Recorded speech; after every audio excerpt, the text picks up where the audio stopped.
Yo, Lord Willin, Jeff Canarsie, Mob Talk Radio. Check it out. Yo, we stay quiet like Russell Buffalino when things will get ugly like Pepsi's death in Casino. Who do we know? No one, nobody. But we're all well respected like Dellacroce and Gotti. I know wild nights, Havana nocturne. Light up a cigar and watch your spot burn. You'll get patty whacked, I'm tough like Irish dock workers. Run with guys, hooligans and block lurkers. Corner berserkers, street savvy soldiers. You owe, you better pay. Don't make me say I told you. Code you don't betray, I say what I mean. Providence and Brooklyn all the way to the Bean. I'd rather be unseen, like Vinny the Chin. I don't gotta go to Vegas to see cities of sin. Pull the pin, drop bombs like Danny Green. I write homicide like the murder machine. Lansky Luciano, mastermind the racket. Up in the clam house with $1 million in my jacket. Move around when the streets get darker. Pay homage to real bosses like Gambino and Patriarcha. Mob talking, but you don't talk to the mob. Lord Will and Jeff Canarsie, we stay on our job. This is Mob Talk, straight from the streets. Mob Talk, the life of a beast. Lord Will and Jeff Canarsie, bringing you the real. Kill all rats, you already know the deal. This is Mob Talk, straight from the streets. Mob Talk, the life of a beast. Lord Will and Jeff Canarsie, bringing you the real. Kill all rats, you already know the deal.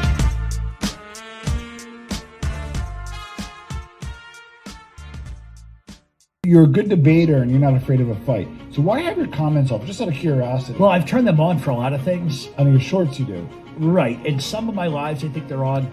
But almost as soon as I turn them on, there's photos of my family's homes. Okay. What's the address? Yeah.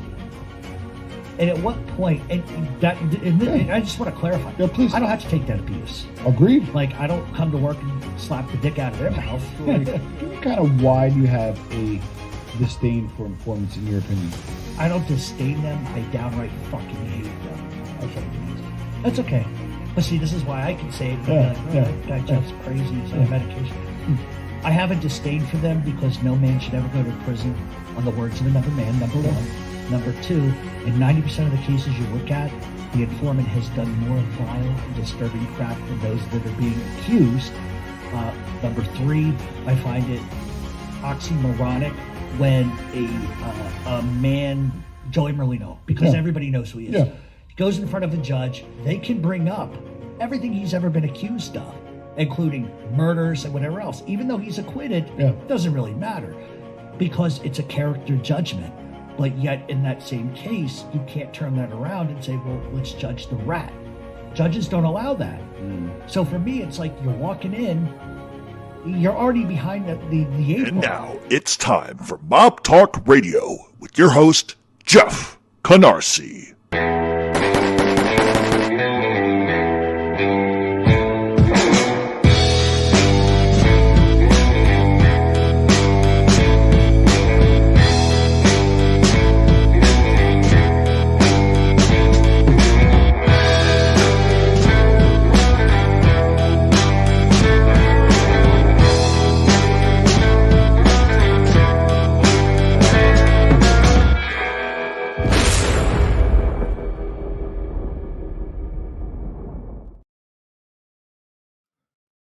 Hello, everyone. Do me a favor, hit the number 1 in the chat if you can hear me. We've got a lot of stuff to discuss tonight. In case you don't know who I am Jeff Canarsie, host of Mob Talk Radio. And if you guys have your tinfoil hats, you're going to need them tonight because we're going to talk about some things that I think are a little outside of the box. I'm going to go through the chat just very quickly and say hello. KXTA, I hope you got my answer to that one. Andrea, how are you? Yaznet, Michael, David, Gianni, I'm doing all right. How are you? Barry Woodshake and Rebecca, how are you? Carlo Gambino is alive and kicking. David Lopez is alive and kicking. Let's see. Frank, how's it going? Easy Champion, how are you? Dennis, what's shaking? Stacy, always good to see you in here. I saw a Putty Tat. All right. All right. Jamie Frank from Canada is in the house. Bobo Camp, how are you?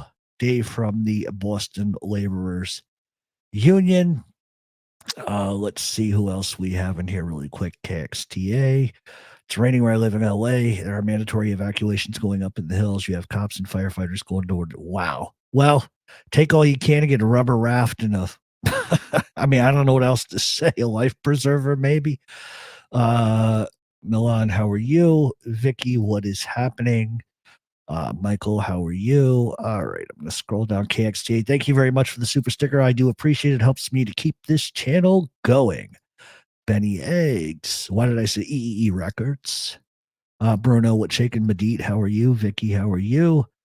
Steven, how are you? All right. So basically, everything's going all right here. It's been a busy week as usual. The first on location show is about done. I think I might actually, I might just show like 30 seconds of it really quick. Hold on. Let me see if I can get this. You guys will just indulge me for just 1 minute with this. Hopefully this will work. Oh, wow. It's not going to open. What else is new? Oh, what else is new? All right, let me check one thing really quick here, guys.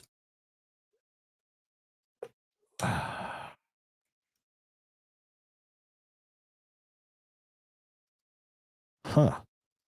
It will not let me open this. I don't know if that's a good thing or a bad thing at this fucking point. Hold on.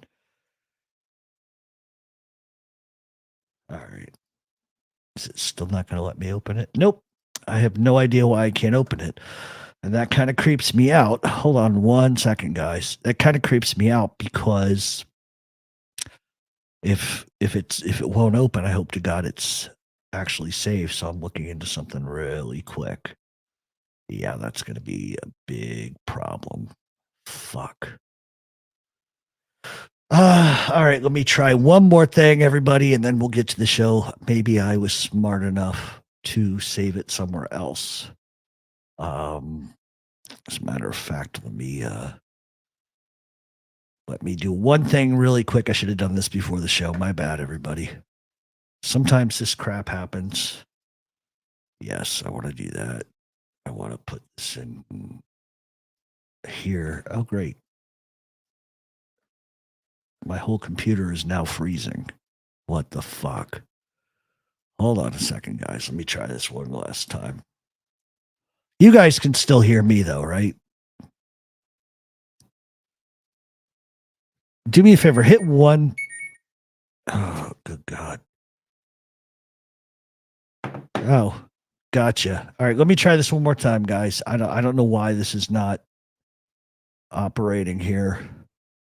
Let me try to drag this in here. Because if I can't get it, then that's going to be a fucking, oh my God. Huh. All right, let me try one last thing, and then I'm just going to say fuck it, and we'll move on because I got a lot of stuff to cover tonight. Just give me 1 second. This is giving me a fucking agita. One second, guys. Give me just 1 second. All right, hold on. I've got to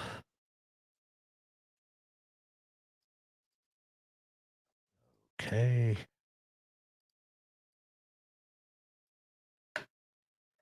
Holy shit. Okay, so it'll let me do this. So here's what I'm going to do. Just give me 1 second.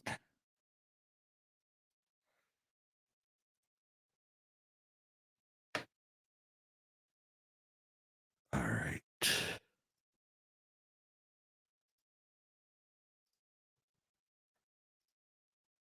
Let me just make sure. Okay.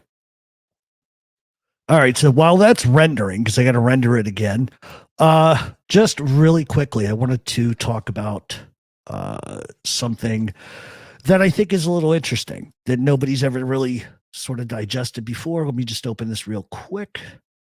For those that are new to the channel tonight, we will be talking about a couple of different things, but I wanted to open up this first because this is kind of interesting to me. Oh, my God. All right. Oh, for Christ's sakes, this is always how things go for me. All right. For those of you that are looking at this, This is dated February 24th of 1992, straight out of FBI office in Washington, D.C. And what this is this is a special agent who was overseeing the C-16 squad in New York City, which was the Gambino busting squad. And it's very interesting because Sammy Gravano keeps weaving this narrative that him and John Gotti were literally sitting in the car at the crime scene. And what happened during prior to the trial is this information came out. And Jerry Capisci and Gene Mustaine, who are both authors, obviously everybody knows who Jerry Capisci is, released the information. And basically it said, the special agent had to sign off saying that he never released this information ever. I understand this is an administrative inquiry. I'm being interviewed with regard to information printed in the New York Daily News concerning John Gotti's investigation. I have been further advised of my rights and responsibilities in connection. So in other words, he's denying ever giving information to Gravano. Now, to Jerry Capisci. So the information is about Sammy Gravano telling the FBI that him and John Gotti were sitting in the car and basically drove by the murder scene. The problem is with that, let me pull up this other one, is that information was never corroborated by a single soul. So it's my belief that Gravano made the whole entire thing up. And he has to put John Gotti at the crime scene because without that, it's going to be really hard other than just Gravano's word for it with the murder of Paul Castellano. And this is from some of the judge's notes and stuff like that. But it says Jerry Capisci and his writing partner, Gene Mustaine, are longtime reporters for the New York Daily News. I've recently heard Capisci identified on national television as perhaps the best crime reporter in the country. In addition to this and news articles, they have a weekly column entitled Gangland. Capisci is known to have many sources of information throughout New York City and in law enforcement and the prosecutor's offices and even in Cosa Nostra. The inquiry was ordered by Director Sessions following a call he received from the U.S. District Court Judge Leo Glasser on 2/7/92. Judge Glasser was the presiding judge at Gotti's recent trial, and at the time of this call, the director was proceeding over jury selection. What caused Judge Glasser's anger and prompted his call were two Capisci and Mustaine articles in the Daily News, one on 1/28/92 and the other on 1/31/92. The 1/31/92 article related that Gravano told the FBI he and Gotti were together at the scene when Castellano was killed. And the article also related information about the killing of someone named Francesco Oliveri. Since Gravano had not yet testified to this, since he hadn't testified to that, Judge Glasser requested an FBI investigation into the leaks of Capisci. So what's really funny about that is Glasser takes this opinion that the information was supplanted by the FBI. But in all reality, nobody ever knows where that information came from. Nobody does. But what's funny about what he said was that in a later debriefing, and I should have downloaded that, in a later debriefing, Glasser calls Jerry Capisci a prolific crime reporter, et cetera, et cetera, et cetera. And he's only doing that because they want to somehow back it that this is what actually really happened. And here's something else that I found to be interesting. And you guys, I don't know what you'll think of this, just random stuff that I came across in my files today. So this is a ballistics report. And this came from the Office of the General Counsel. And this was in 5/17/99, like 7, 8 years after the Gotti trial. And it turns out that the findings of the Inspector General, Department of Justice, forensic work performed by lab examiners was totally fucked up. Synopsis: to place this document on record in the task force control file, blah, blah, blah. But this is where I want you to focus. If the forensic work contained in this file is used in any way in the future, both the OIG's findings and the forensic analysis of the examiners should be reviewed. In addition, legal advice should be obtained as to the FBI's disclosure obligations. And then it goes on to name all of the criticized examiners, meaning that the ballistics that they did on the Paul Castellano murder did not match what the FBI said in court, which I find to be fucking astonishing. Absolutely astonishing. Not that it would have changed sort of the narrative here, But once again, this is more information that the government subverted that never reached the appellate division for Frank Locascio or John Gotti. So tonight, one of the things that we are going to discuss before we open it up to all of you, and I know Angel Gotti's probably in here. I don't want her to be upset, but listen, this is just something that I wanted to cover because I think it's an interesting topic. So let me just go ahead and show you that really quick while I queue up this quick video. Hopefully this should work this time. So one of the things we're going to talk about is this. Was there a wider coup between Neil Dellacroce, John Gotti, and Angelo Ruggiero against Paul Castellano than everybody ever knew? And we're going to break it down like we always do on this show. So get out your tinfoil hats. Get out your tinfoil hats. All right, let me see if this video will actually play now. Aha, guess what? It's playing. Hooray, hooray, hooray. All right, if you guys can't hear it, let me know, because you know how these things operate sometimes. Hold on. Let me do this. Oh, Christ on a crutch.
There was no volume again. Oh my God, man. If everything could go wrong, what could go wrong tonight? So there was no sound at all? Fuck. Let me try this.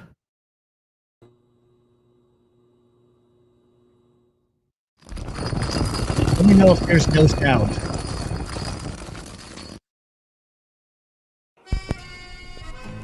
Can you hear anything now?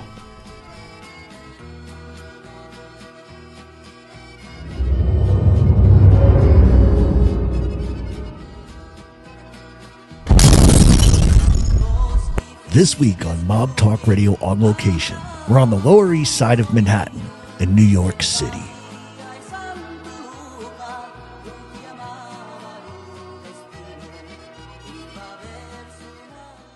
Between the hustle and bustle of the Lower East Side lays a foundation that not many people know about. These were the early stomping grounds of the one and only Lucky Luciano. In fact, the entire Lower East Side would become a gambling mecca and a heroin smuggling depot for what we now know as the mafia. One man would take tradition and turn it on its head and forever change New York City. All right, so there you go. So that's all I'm going to show you guys, but it's going to be really cool. We're going to a bunch of cool places, and you are going to get to learn some fantastic history. So I'm looking forward to that. It should be wrapped up this week, and then I'll start my second one. So I think you guys are gonna enjoy it. I think you will. So that being said, I can't give you an exact date. I'm shooting for like right at the end of this month because there's just a lot of editing and stuff like that. I don't normally get involved in the chat, but seeing as though I've caught a live stream, just want to say you're the man. Keep up the great. All right, thank you very much, Tony Silo. How are you? All right, so here we go. We're going to get into something, and then I will drop the link, and anybody who wants to come on can discuss this. And I'm going to preface what I'm about to say to you by saying this. Anything that I say in regards to being my opinion is just simply that. Nothing I'm about to tell you is embroiled in any sort of factual stuff.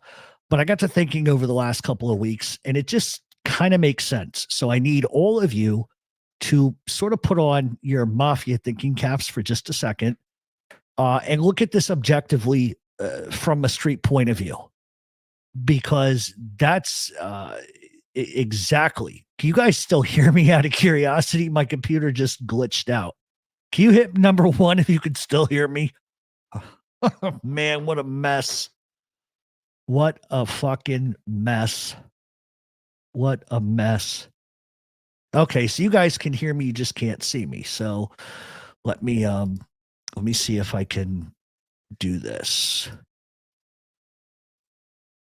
Huh. All right. All right. What in the world is going on here? Hello. Oh my God.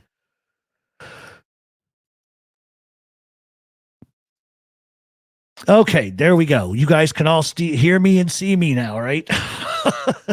All right, so I'm going to go ahead and get into this topic really quick. And like I said, this is just subject to interpretation. I think it offers up good debate. So get your tinfoil hats ready, and I will be ignoring the chat for just a little bit. So I will have to get back to you guys on that. Once again, if you guys want to donate, I'd really appreciate it. My Cash App is there. My PayPal is there, as well as you can hit the thanks button as well. Anyway, so get your tinfoil hats ready, because tonight is a bit of a doozy. For starters, any rabbit trail, like I said, I'm about to go on, is not provable by anything, rather just a collection of information put together by myself, which would tend to suggest certain things. You guys are going to have to think a little bit tonight. While there's going to be those who are going to argue against everything that I'm about to say, the one thing that I have to say to all of them is you do no research, and your objectivity is based purely on books and opinions rather than actual cold hard facts. But like I said, this isn't exactly factual, but it's also by research, a little bit of street intuition at the same time. But like I said, nothing that I can provide you is going to prove anything. But I think where there is smoke, there is fire. And this is purely my opinion based on mitigating factors, okay? So the question I have for all of you is, was Neil Dellacroce more involved in the Paul Castellano hit than anybody ever thought possible? Did he give the green light? And a lot of you are going to say, no, he'd never. And a lot of people are going to have a lot of different opinions. But the problem with a question like that is this: your typical mob hump groupies are going to lean themselves on books and opinions of law enforcement. And like I've said many times before, you cannot accept authors nor law enforcement as any source of 100% proof. I mean, many times they've leaned on rats who haven't been able to substantiate wild claims, but rather use intel from sources who have personal beefs and axes to grind. So it's not to say that they don't get it right, because sometimes they actually do. But the other facet is this. There's not always a conspiracy. Sometimes it's just a matter of fact, and it can work both ways, right? So sometimes things are more in depth than you suspect, and sometimes they aren't. Sometimes a murder is just a murder, right? But to answer this question, we have to go back into history just a little bit, because there are some relevant points that I don't think people think about. We have to go back immediately to when Albert Anastasia gets murdered, okay? And I'm not going to regurgitate all of them reasons, but we've spoken about that a million times. However, the one major concern that Carlo Gambino had when agreeing with Vito Genovese to get this done was direct retaliation from Neil Dellacroce. And it was a real worry of his. Even in those days, Neil was strong and feared. And either way, we know Neil held his nose, held his tongue, and just got in line like everybody else, because that's the way he was. And so Carlo ends up pulling off the hit with Vito Genovese's help and Joe Biondo. So when Carlo ascends the throne, he elevates Joe Biondo to the underboss. Biondo eventually gets to expand on his own, and he eventually sort of becomes way too independent and on his own. So Carlo Gambino demotes him, and then he names Neil Dellacroce his underboss in 1965. But I personally believe it was probably a lot sooner than that, probably closer to 62 or 63. I wasn't in the mob, so I can't be 100%. But what we do know is that Carlo had met with Dellacroce early on, sort of as a peace accord. And Dellacroce, I don't think, ever forgot that Carlo murdered his way to the top. So when Carlo dies in 1976, Neil was actually imprisoned. I think it was tax evasion for receiving a benefit from a stock, etc. But Neil, by all accounts, could have challenged Paul for leadership, but he doesn't. Neil would actually be released from prison just after that, and at a meeting on November 24th of 1977, would nominate Paul Castellano to be boss, essentially backing him, right? So Paul, officially gets named boss and is accepted at that meeting. Whatever Neil's feelings were, it was probably placated by the thought that on a street level, he was going to be the acting boss and report directly to Paul. But the fact that he handled all the sort of the street level crime that was going on, I think that was enough for him to just kind of say, okay, not a big deal. But the move by Paul that gets made, and it only gets made, I think, because he wanted street level guys who were disenfranchised to accept him as boss. And putting Neil there meant that it would help smooth over sort of who did want Neil to be boss. But the problem was from day one that Paul becomes boss. There's a fraction or a split in the family. And I think because Neil went back to the 30s and all of those old days with Anastasia, it was widely accepted that Neil would have been the better choice. But either way, we can argue that all day long. So the next thing that takes place, and this is where you need to put on your thinking caps, because this is going to get wild. So the next thing that takes place is in 1980. And to be specific, we're talking about Angelo Bruno getting killed by Antonio Caponegro and others. Okay. Angelo Bruno derived all of his power from Carlo Gambino, and that friendship made him incredibly strong. And when Carlo dies, Paul made it very clear he was not going to give the Philadelphia Mafia any breaks. He didn't even like Angelo Bruno. And that with Carlo Gambino dead, Angelo had become really, persona non grata. Adding to that, he requested one thing of Angelo Bruno, and that was the Cherry Hill Gambinos moving drugs from Cherry Hill, with a percentage of that going back to Angelo Bruno. And that's going to be very, very, very important, because it's going to play a major role when it comes to Angelo Ruggiero and John Gotti. So after Bruno gets hit, Gigante and Castellano were absolutely irate, but not for the reasons that you might think. They never gave a rat's ass about Angelo Bruno. Neither one of them did. Their eyes were set on narcotics in Atlantic City, and that's what you have to focus on, drugs in Atlantic City, okay? Bruno had been unwilling to hand over any percentage of Atlantic City, and both the Genovese crime family and the Gambinos wanted in very badly. For Bruno, his time had come to pass. Castellano only gives a shit because he's worried that the next boss in line coming out of Philly is not going to be as accepting to drugs in their turf, and he worried that it might affect business there. And for Gigante, it was all about Atlantic City. Now, what I'm not saying, because people may hear me and sort of take this sideways, what I'm not saying to you is that Castellano was afraid that a new boss would come into Philadelphia and say, you're not selling drugs here. No, they would want a bigger cut, and they would put heat on Paul to either give a bigger cut or get the fuck out and we'll go to war. That's what his concern was. Okay. So Funzi Thierry, who was a Genovese guy, basically set up the whole Bruno assassination, and he lies to Antonio Caponegro and tells him that the commission gave a green light for him to murder Angelo Bruno. And imagine Caponegro's shock when he comes up to New York at that meeting and he's told, we didn't green light anything. And he explains that Funzi Thierry told him it was fine. And Thierry lies and says, I never gave the green light to anybody. And Caponegro never gets home. He never gets home because he's killed immediately after that meeting, and they found him in the trunk of a car. So the message is sent. And by the way, guess who absorbed whatever rackets Caponegro had? Funzi Thierry. So the message gets sent, albeit it's sort of a lopsided one. Look, the commission didn't care that a boss was killed, especially Angelo Bruno. But they had to make a public statement. They had to have optics, and they needed to keep control, and that's all it was. And the commission didn't blink their eye once when Thierry took over Caponegro's rackets. Castellano, like I said, was concerned with narcotics in Atlantic City, and Gigante wanted inside of Atlantic City too. And it wouldn't change because Gotti wanted the same thing. So moving forward again, when Phil Testa takes over, it was lights out within a year. Within a year, he's dead. Another rogue group led allegedly by Frank Narducci takes Phil Testa out.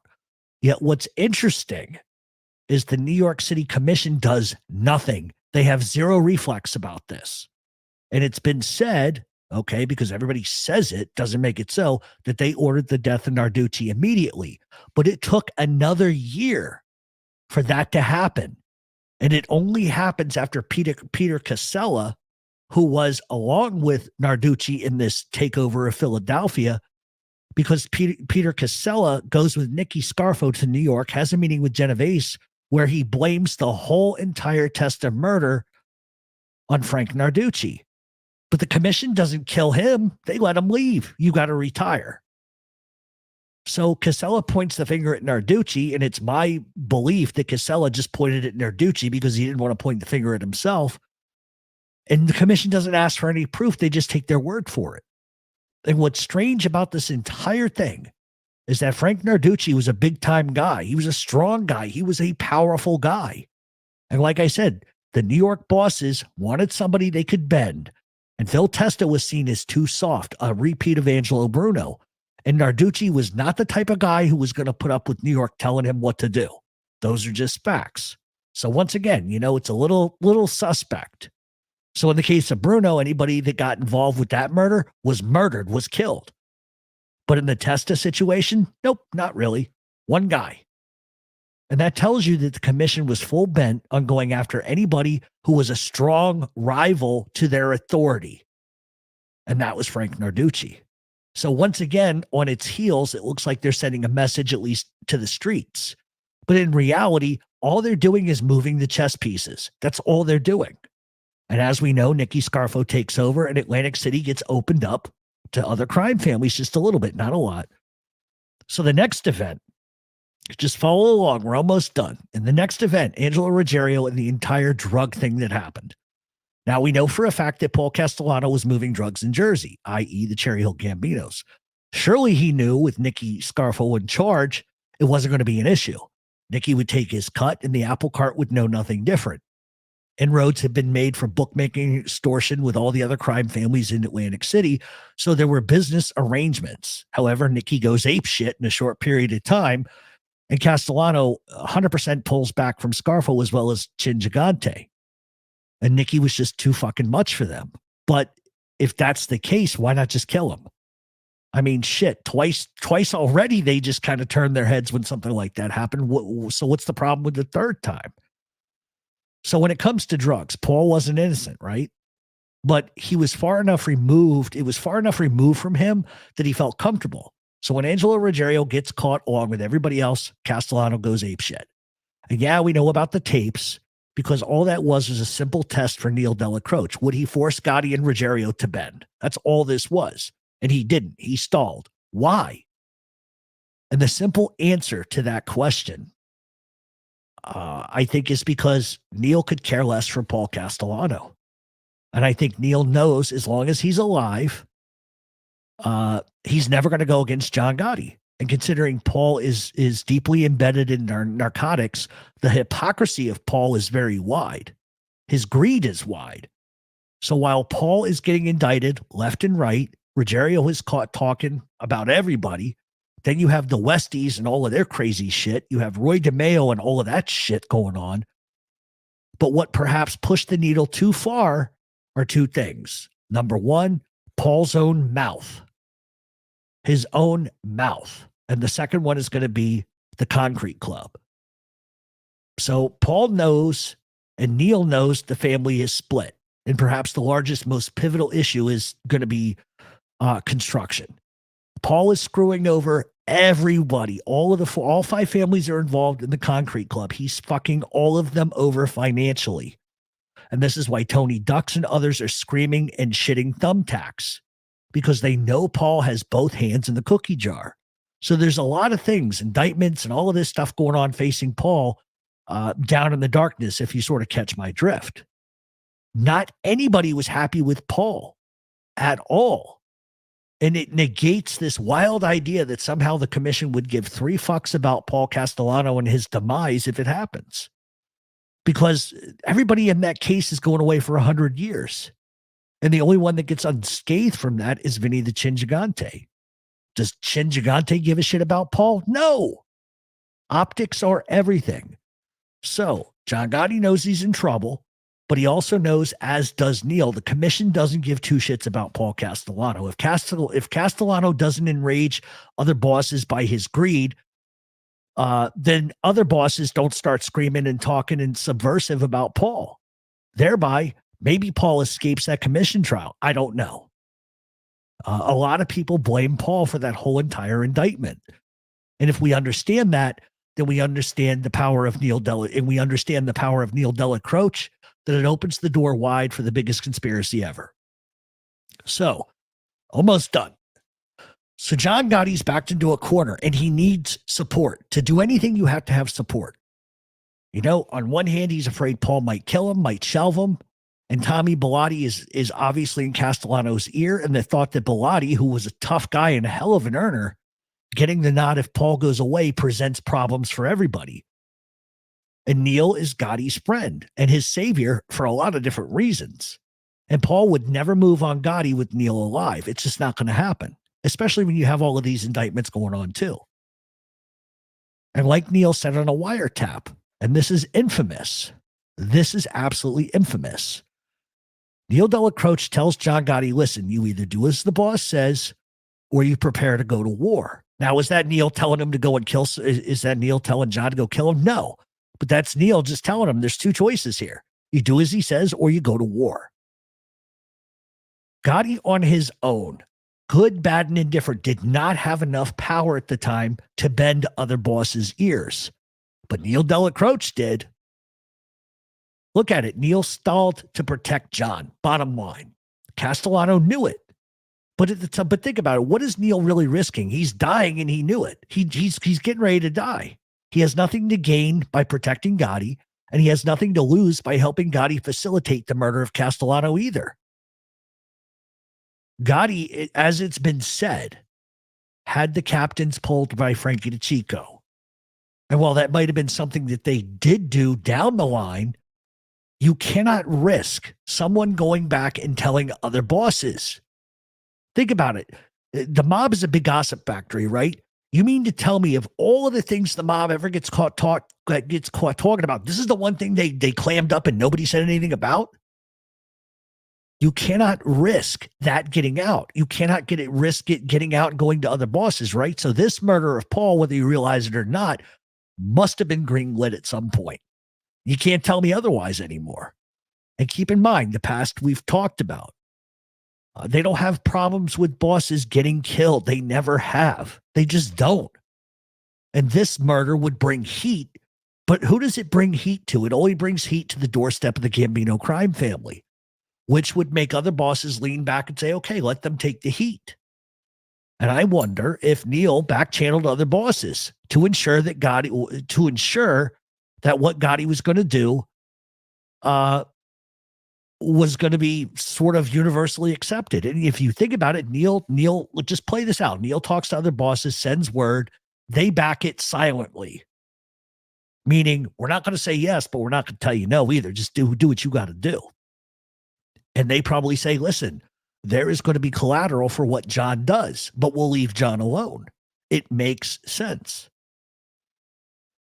So think about it. The commission then recognizes, after the murder, they recognize John Gotti as the boss.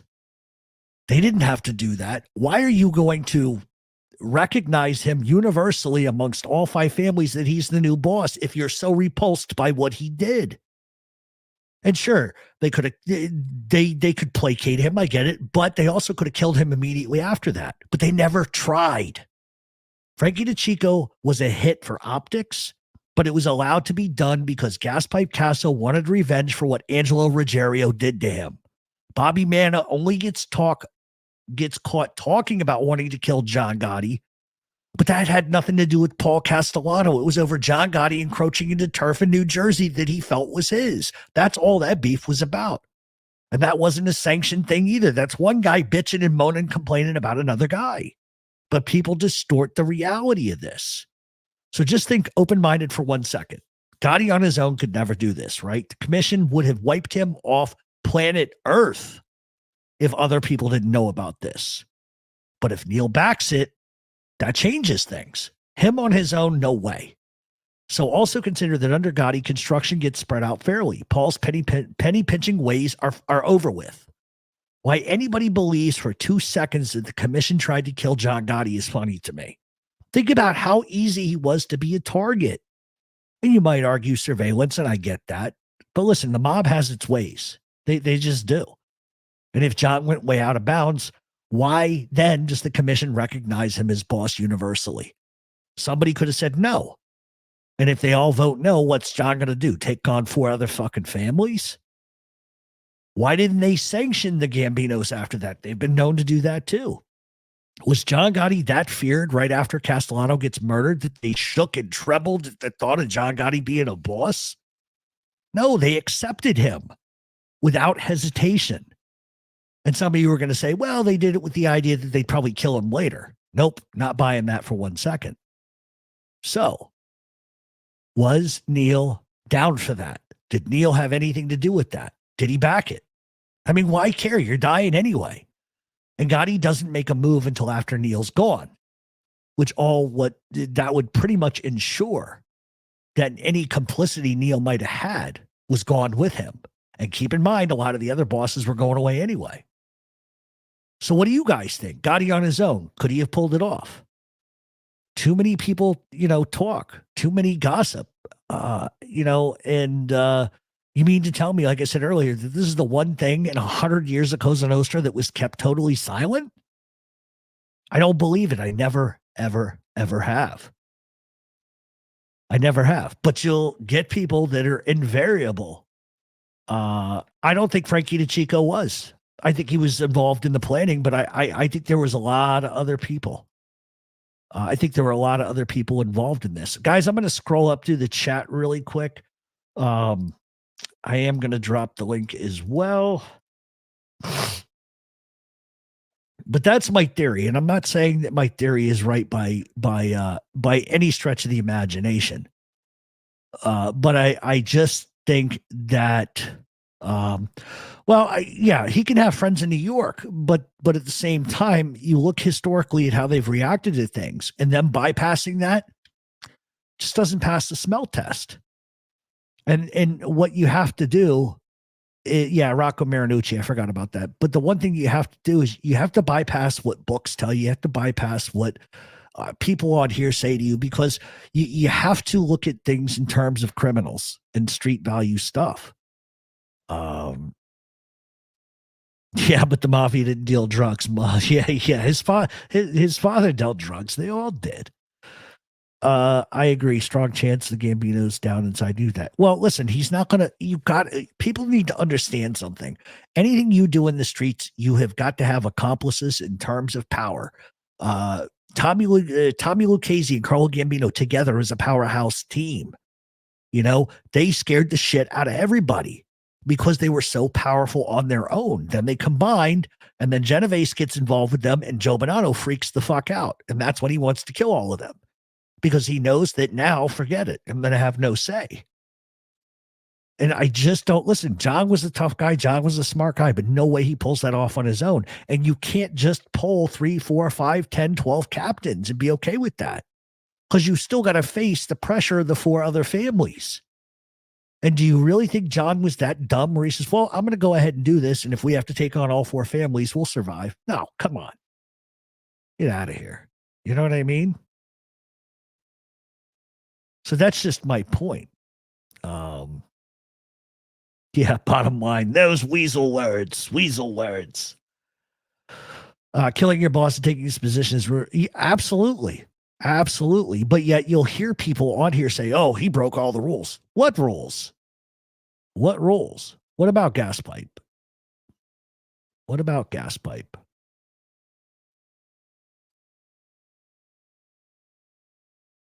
Well, I mean, on one hand, I see what you're saying, but it's not an argument against anything, but I get it. I mean, they all backed it. Everybody backed it. There wasn't, I don't think there was anybody. I think Jimmy Brown Fiala was the only one who was irate about the whole thing. But even I think, my opinion never gave the nod. He was a gangster till the end. The boss. Okay, so then why does he protect John Gotti and Angelo Ruggiero then, Mark? Why does he do that? If the boss is the boss is the boss, why does he protect Gotti and Angelo Ruggiero? Because if the boss is your boss is your boss, you serve them up on a fucking platter. And those are facts. Maybe Dux was okay, Persco was okay, Messina was okay, but I don't see Chin or Salerno being okay with it. I know. I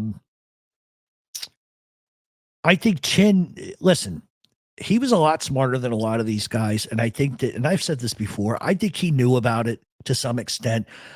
But the reason why you don't see the Chin do anything is because he already knows the heat that's coming after it. He turns his eye sideways to the gas pipe Casso crap because he knows, okay, maybe he didn't like it, but he knows what's coming for John Gotti after that. John Gotti's only on the streets another 4.5 years or whatever. So he knew what was coming. And what did he do? He walked up and down the street muttering him to himself incoherently and stayed on the streets longer than any of them. But like I said, I could be totally wrong. I could be totally wrong. I can't say Neil gave him permission, but no. And listen, maybe permission was the wrong phrase that I used. I don't mean permission, but I think he knew something. He knew something. Turmoil of the commission trials made the decision easier. Everybody was looking. I would agree with that. 100%. 3/4 is it Gambino's with pissed at Paul. You're 100% correct. Well, and that's the problem. There was the minute he becomes boss, there's already a split in the family. And the West Side was making a lot with Paul, but once they put the Westies created a lot of problems. Roy DeMeo created a lot of problems. Listen, there's always been this thing that John allegedly would say to people, well, we're afraid Paul's going to talk. Paul would have never ratted on anybody, but Bilotti, believe it or not, was a tough guy. He ran the wealthiest crew in the Gambino crime family, the one that Frankie DeChico would end up taking over. But a lot of people felt that Tommy Bilotti was just going to be Paul's mouthpiece. And to be honest with you, I don't know if Paul could have run the family from prison. But I don't know. It's just it's an interesting way of looking at things because I don't know the truth to it, but I do not believe for 1 second that Gotti did this all on his own either. It's just impossible. Gotti didn't have that kind of backing. He really didn't. I think about it. I mean, he's running the streets for Neil, right? A lot of guys like John. A lot of people hated Paul, and I can understand the argument. Somebody would give me that. Well, John was sort of crafty, and a lot of guys liked him more than they liked Paul. So it does make sense on that level. But you're risking your life and the life of your whole entire crime family doing something against 4 other families. That's my opinion. Do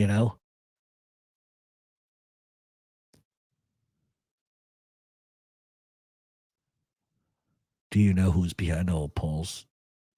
Yes, she didn't help either. Would it have been possible for Paul to run things? I don't know. I don't know. It's a tough question for me because obviously Carmine can do it because he can reach out from prison and have people killed. I don't know if Paul had that type of power. I really don't. Bilotti's bookmaking and gambling books were unbelievable. No, absolutely. And he was no slouch. But if you're going to have a hostile takeover, that's how you do it. Gianni says, no, John didn't do it himself, but I don't think Gravano was in on it. Oh, no. I don't think so. I think Gravano knew, but I don't think he was nearly as involved as he would like himself to believe it. Gotti did not have enough connections outside of his crew. No, and that's what I've always said. Even if the Gambinos at the time, I believe, had north of 12 captains, And Jimmy Brown Fiala was and Joe Armone were the two guys, or was it Joe and Gallo? I can't remember. It was either Armone or Gallo that said no. And Gotti was afraid that they would say something, and they never did. So I think the reality is that even if it wasn't the full commission, I would have to think that 90% of the four families, at least 2.5 or 3 of the 4 families were down, because think about it. Think of how visual John Gotti was. He would have been easy to kill, even though there would have been a lot of heat, a lot of pressure, a lot of eyes. If you think about how they reacted to Caponegro, that was within a couple of days, a month or whatever, that they clip him.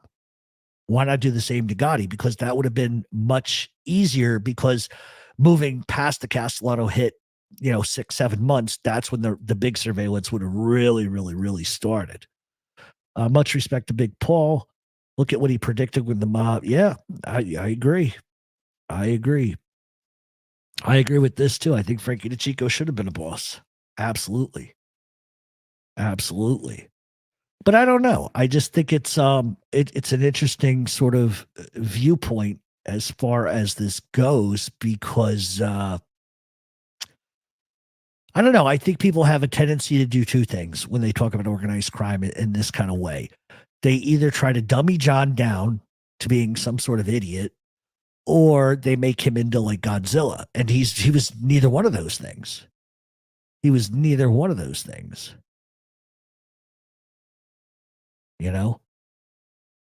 Hello, Kirk Angel. So that's just sort of my viewpoint. I thought it would make for interesting sort of conversation. But we're never going to know. All we know is the results of sort of what happened. And, it didn't last very long.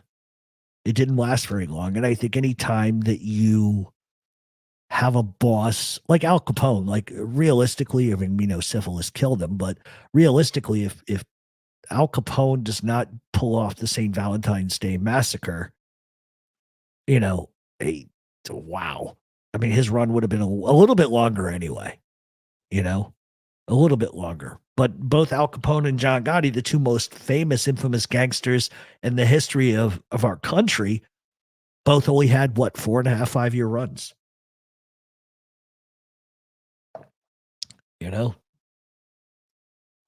John was a very light guy, but does not come off as super sharp mentally. Well, you have to be when you take your crime family and they're making an average of $250 million a year, and you make it a $450 to $600 million a year crime family in less than a year taking over.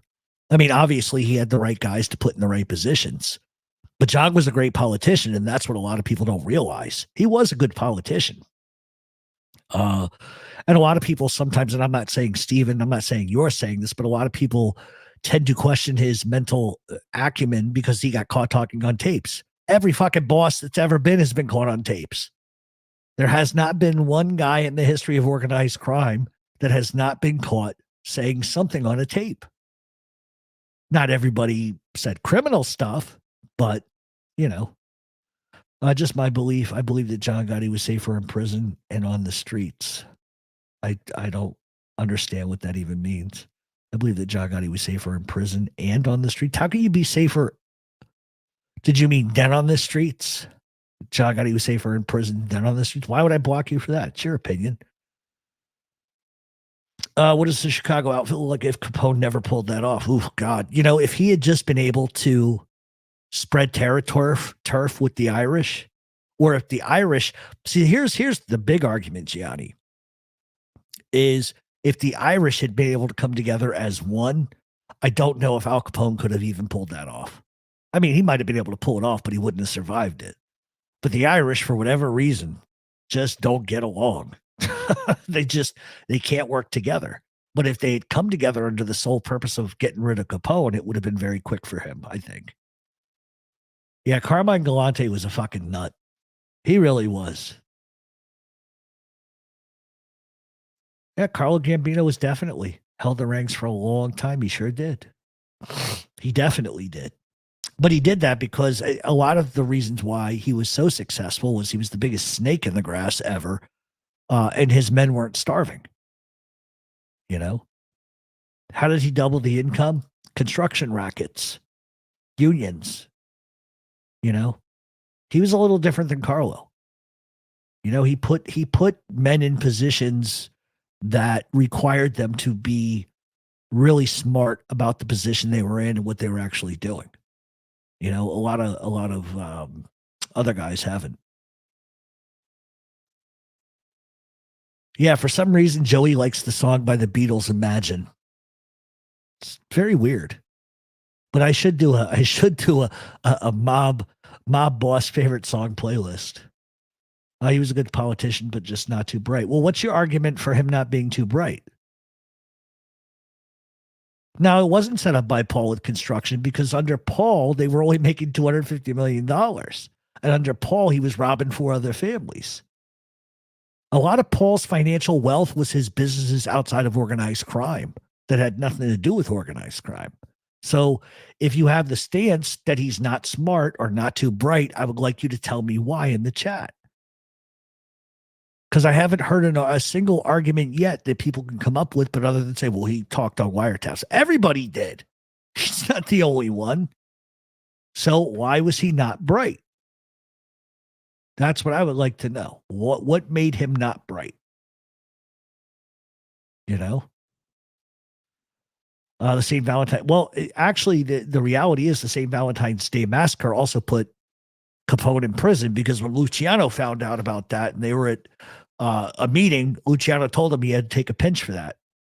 And the reason why Luciano told him that is because the whole entire mafia was going to be under assault from the government.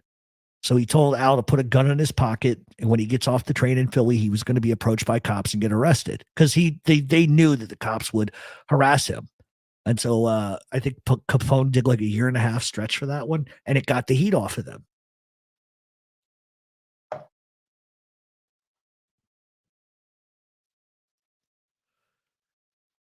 Paul was actually making more with the other families than John did. I don't believe that to be the case. Maybe initially, sure. Initially, but once again, what does that have to do with John Gotti being not smart? I'm waiting for you to give me a reason why he wasn't smart. I'm not arguing with you. I guess my point to you is give me some certifiable facts as to why he was not bright, other than the fact that he killed a boss and got caught on a wiretap. The West Side was happy as Gotti is boss. I think Vinny G liked the power Paul had. I think Vinny G was more of a streaker. I would agree with you, Tony. I think you're 100% right on that. 100% right on that. So if there's anybody in the chat that thinks that Gotti was not very bright, please put in the chat why you don't think he was bright. I'm not mad. You're entitled to your opinion. I'm not going to throw anybody out of here. I'm just curious. Okay, here we go. So he loved the cameras too much. Okay. Let me say this, Carly, and I'm just going to give you a for example. He loved the cameras too much. You know, when Elvis Presley was at his height, do you know that he had to rent out amusement parks to go have any fun because wherever he went, people would follow him and take camera pictures of him? So my question to you is, and yes, I agree, Carly. So don't think I'm going to jump on you. I agree. You got to learn to duck a little bit, but then again, you got to live your life too. You know, the press made John Gotti bigger than not bigger than he was, but just a huge figure. So is he supposed to sit in his house all day? He has to go out.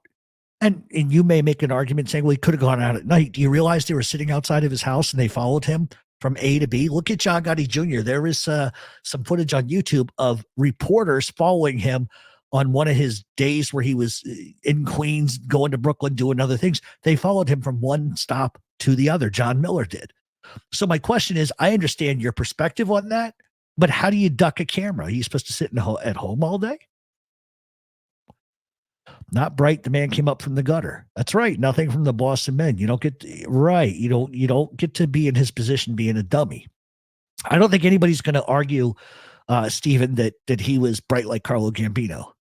Nobody's going to argue that he invented all of these rackets and schemes. Nobody's going to argue that. So from that aspect, then I would agree with you. In comparison to other people, he wasn't as bright, but he was no dummy. My grandfather grew up in the same neighborhood as guys who ran with Capone. They knew Machine Gun Jack McGurn, a handsome paisan. Whatever happened to Paul's food rackets? His sons got those. His sons still control his construction companies, his cement companies. He squeezes the quarter till the eagle screams. Yeah, that's a great line. Let's see. Would say he wasn't bright. He should have just insulated himself. That I think everybody in the chat will agree with that. I think everybody will agree with that. You know, trusting people, but then again, you know, whether or not a guy turns to be a cooperator or an informant, like that's like that's a roll of the dice. That's a roll of the dice, you know. Mad Sam was bright. That's a scary fucking comment to make. That's a scary comment. Carlo did it. Yeah, you're right. You're absolutely right. I mean, John could have sat at home and not gone anywhere. You're right. So you have a good argument. You have a good argument. Well, at least Gotti didn't pretend he was a window licker and retard. Well, okay. So we're going to bring up this too. No disrespect to Chin. No, I know. And a lot of people have a problem with Vinny the Chin did that. John Gotti thought it was hilarious. Used to talk shit about him all the time. You believe he would lower himself to that standard? Listen, in that lifestyle, do whatever you got to do to stay off the radar and not get arrested. But eventually, you know, doing the nut act eventually just kept the feds on him. So in some ways it worked for 20 years, but in some ways it didn't either. Because ultimately that's what got him in trouble, right? You can't do anything about people chasing you around. I agree. I mean, so that's why we have debates. Okay, I'm not arguing either. I should rephrase it. It's not that he was not bright. He was really good with people and knew how to play people pretty good. But at the same time, what makes him dumb is he sucked with money. He was a heat bag and a very arrogant. Did he suck with his own money? I don't know. I mean, yeah, he gambled a lot, you know. So I'll give you that. He was definitely a heat bag. I will agree with you there 100%. Not so that I don't appear like I'm biased. A very arrogant publicly. I would probably agree with that too. I would agree with that. I don't think you're wrong about that at all. Street smarts got John getting. Yeah, he did. You know, street smarts did, but also being ruthless. No, and I would agree with Steven on that. I think you can come off a certain kind of way, even if, and I think Steven will be the first to tell you that even if he really wasn't like that, it's how it came off. And that's a part of the press, but it's also a part about smiling and, you know, giving the one-liners. And I get it. 100%. What's my favorite Sopranos episode? Oh, geez. I don't know. I like when Tony kills Ralph and Ralph hits him in the face with the what is it? The oil spray. And yeah, I think that's my favorite one. Absolutely. Born a gangster, died a gangster. Big Paul didn't pass the salt. Absolutely. In that position, if you don't insulate yourself 5 years away, absolutely. 100%.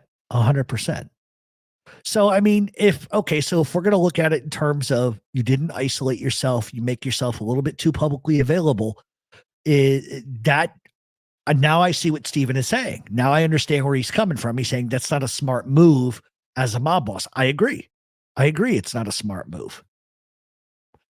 But once you're kind of in that situation, and it's not an excuse, once you're in that situation, if you're being photographed with people and going all over the place, you kind of get what's coming to you.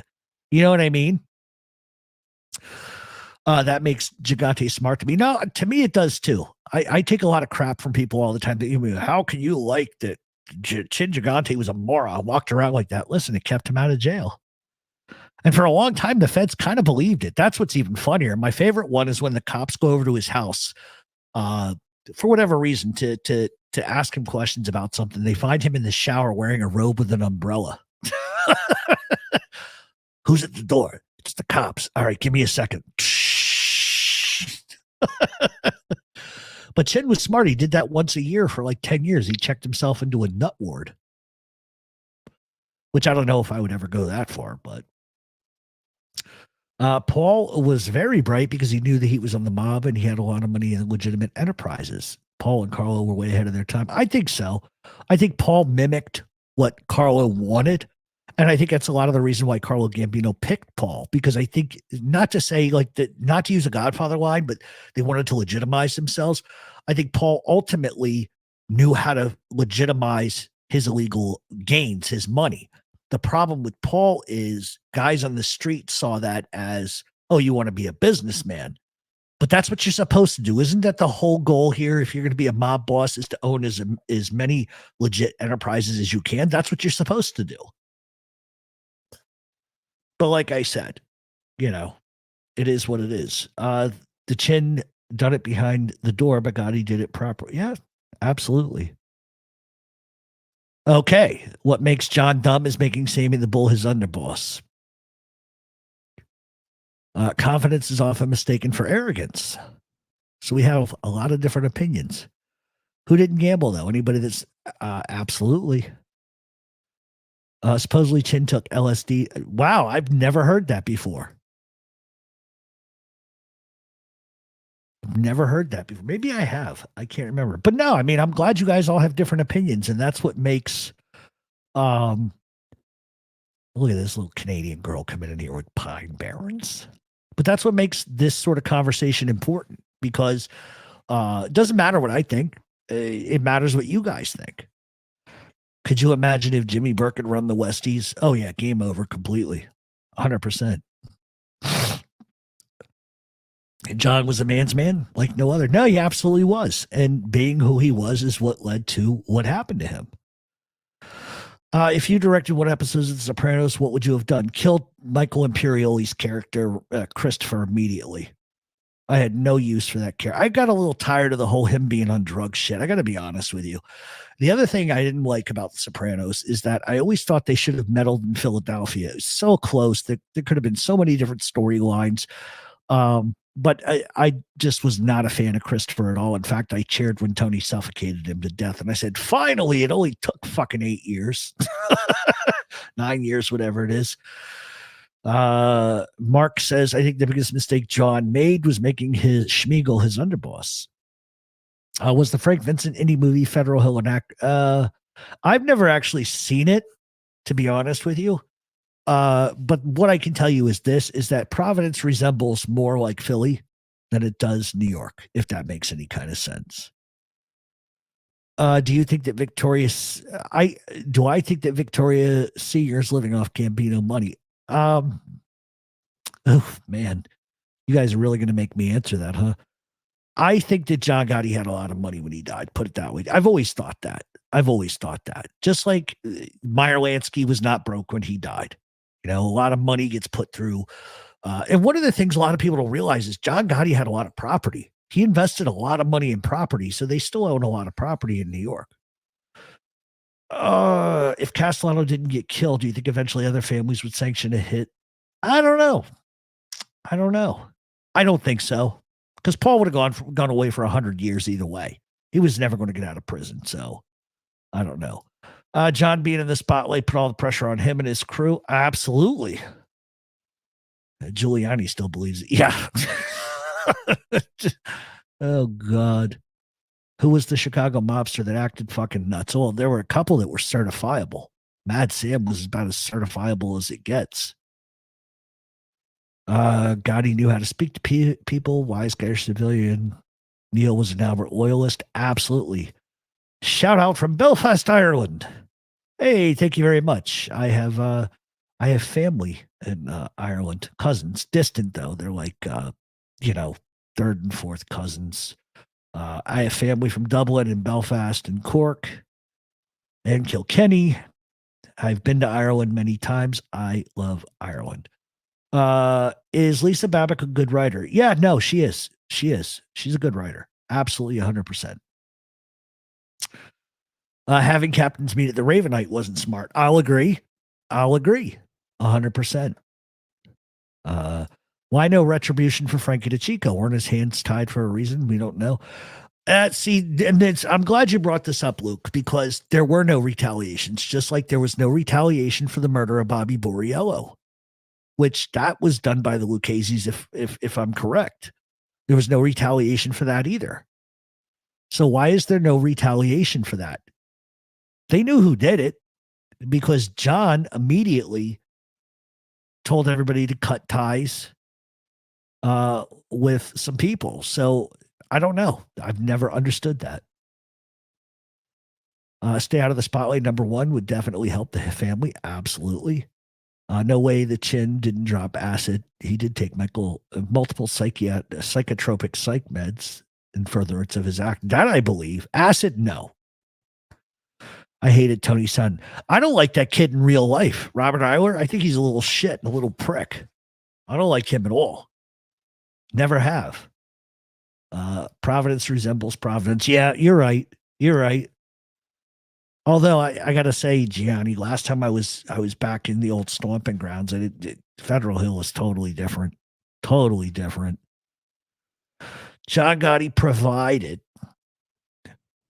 I couldn't stand Christopher either. He whined about everything. Yeah, I just never understood, like, that whole entire character arc. Like, first of all, if the reality is, this is what makes Sopranos somewhat bullshit too.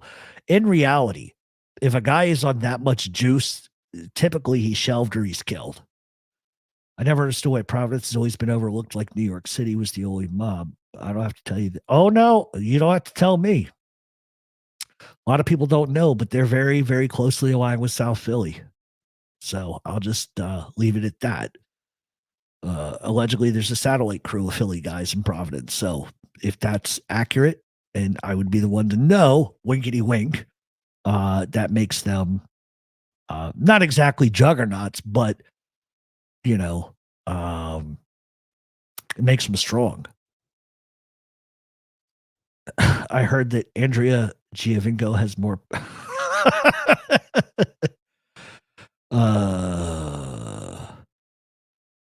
Are you talking about Tommy Gambino? If Tommy Gambino was boss, do you think he would have been like Darn Carl? Yeah, I think so. I think he was just like his dad, 100%. But I think the knock on Tommy Gambino was he was such a financial wizard, especially the way he dealt with the garment center and the trucking unions. I know John Gotti didn't like him very much because Tommy wasn't a shooter. He wasn't like a tough guy. He was more of a financial racket. He was a racketeer. That's what he was. According to Sammy, they killed 3 guys in retaliation for the Chico's hit. No, I don't believe that one bit. Not one bit.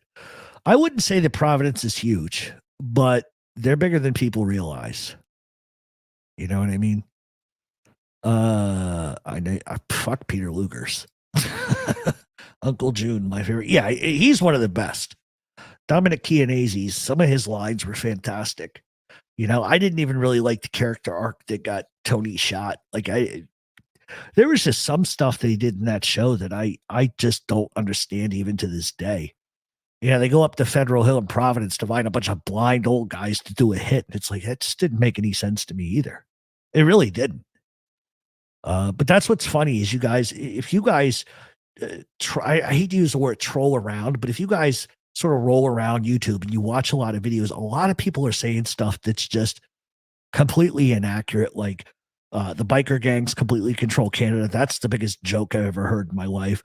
Providence is dead. That's not true. Philadelphia has 10 guys. That's not true either. Like people are very mistaken. In the prison videos of Gotti, it shows you the relationship between his family and the people on the streets. It seems like his father turned their back on him. If you watch in the prison videos of Gotti, it shows you the relationship between his family and the people on the streets. It seems like his father turned their back on him. What about the Irish mob in Philly? Did they ever have any pull? Oh, back in the day, sure. And they're still like contingent. It's not big. But without getting into, oh God. All right. So without getting into too current, what I can tell you is there's sort of a split faction in Philly still to this day, and they align with somebody else. I'll just leave it at that. You know what, Sulla? I take it back. That was the best part ever. That was the best part when Bacala goes up there. He's got to kill that guy. That was fantastic. Sammy talks a bag of shit that he was going to take gas pipe out in prison or whatever. Sammy was scared shitless of gas pipe. Yeah, I think so. And the reason why he's mad at gas pipe is because gas pipe outed him as being a drug dealer, which was completely the different story than Gravano told when he perjured himself repeatedly under oath. Under oath. Yeah, the bikers do not control Canada. Apparently, Scott Bernstein doesn't know how to look up information or read Google or read articles. And neither does that other shitbag. I mean, it was funny. You know what's funny, guys, is Tom LaVecchia called me the other day and we were talking. You're not going to believe this. I said, Scott Bernstein, what do you think about him? And Tom was like, he's a good author, he seems to know his stuff. And I said, you're not going to believe what he said. And I told him, he's like, what the fuck is he talking about? I don't know. That's what I keep hearing. You guys got to look out for this one. You guys ever ash in the cup you drink from? Doesn't that suck when you do that and then you don't realize it? One of the worst things that used to happen to me as a kid, my father, if you guys remember Coke and 7-Up and everything used to come in glass bottles. And my father would put butts in it and I wouldn't look as a kid and I'd go to drink it and get a nice sardine in my mouth.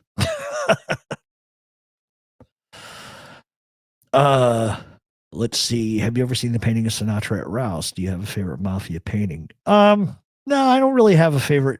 In fact, if you were in my house, you would not see a photo of a mob guy except for my cousin, which, hold on. It'll probably appear backwards in the video, but this is my cousin. And he was a member of, well, you can read it for yourself. And that's him. But yeah, he was involved in the patriarchal crime family for a long time. He's dead now. Hold on.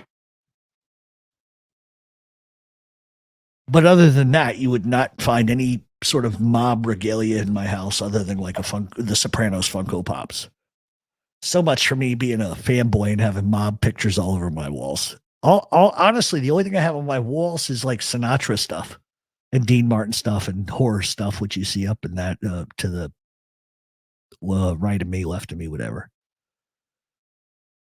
I drank ashes before. Yeah. Especially if you're young, you're drinking. You're like, oh, it's got a little ash in it. Fuck it. Go for it. Who cares? Puts air on your chest. Do you think Sammy and John's beef had something to do with there being no retaliation for Frankie? No, I think it had everything to do with the fact that Sammy had been lying to John for years. And that's like the biggest misnomer that you don't really hear out of everybody. Like that big, famous, infamous wiretap with John Gotti talking to Frankie Lucasio. And he's asking him questions. Did he ever steal money from me? No, John. Well, I took his word that he was stealing from me, and that's why he's dead. So Sammy had been lying to John for a decade and murdering people who absorbed their businesses. And that's really the nail in the coffin for John Gotti right there, because he's realizing right then and there that all murders or anything that happened, anything that was violent or what have you, was directly goes back to Gravano taking their businesses. New York family's got a lot of pull in Philly. What can't you say? Not current. No, New York doesn't really have a lot of say in Philadelphia. They don't. They might think they do, but they don't. And I'll leave it at that. Joe Badway was my cousin. You probably want nothing to do with mob content. No, I don't. And I'll tell you why. Because 24/7 of my life is this. And it's not just this. There's other things. You'd have to go back to some other lives or the podcast to understand that. Uh-oh. Yeah, look at that. He's trying to unpack the laugh emoji. Way to go, Tom. Unpack that laugh emoji.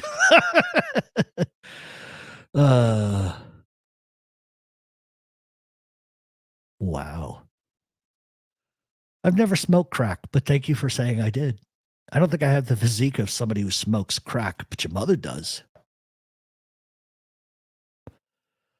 Let's see. I got a personal question for you. What made you get into jazz music and that music? Because that's what I grew up listening to. My father was a big Elvis guy. He listened to Elvis and doo-wop, so I grew up listening to that. I think the first tape I ever bought, like the first tape was like the Four Tops. So I grew up listening to it at my grandfather's house and all my relatives. So it kind of stuck with me my whole life. And Boston Andy helped too. Boston Andy turned me on to the blues at like 10 years old. And Gianni is right. Philadelphia can give a shit less what New York thinks about anything. Am I currently working on any court cases? No, thank God, finally. No, I'm not. Probably my own at this rate. If I had to be honest. Probably going to be working on my own soon enough. You know, is there a moratorium in murder in New York? Yes. Absolutely, 100%. And that goes back to Joey Massino. But if somebody steps out of line and robs somebody, that'll be a whole nother story. Yeah. There was a story that's been alleged that the Lucchese's were going to push into South Philly, and that they said they don't recognize someone as boss there. And that boss allegedly said, well, go ahead and send your guys here and they'll all leave in fucking body bags. And that was recent. That wasn't like, 25, 30 years ago. That was like in the last decade. So in 1963, he became semi-retarded. Yeah. I had this huge gaffe on our podcast. And I said, 1963, he became semi-retarded. 1979, right? You're great, Jeff. How does Control Canada? I don't understand what you mean. After all the shootings in the 80s and 90s, why would New York even try to get too deep into Philly business? They wouldn't. They're going to stay out of it. There's nothing for them to gain by that. There really isn't.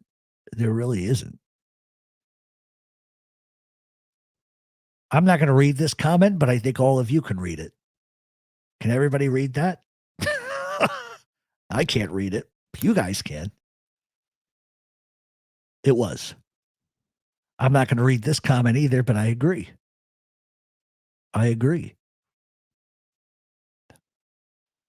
Imagine being around Casso when he was cracked up. Oh God. Yeah, that's not a guy I'd want to piss off for any reason. I think Russell Buffalino is one of the most underrated. I think so too. I have always said that out of all of the infamous mob names or all the infamous history that we ever discuss on this show, that's the one guy that like people bypass. And I think they bypass it because they think, oh, he's just quiet. He didn't kill anybody. He didn't do this. He didn't do that.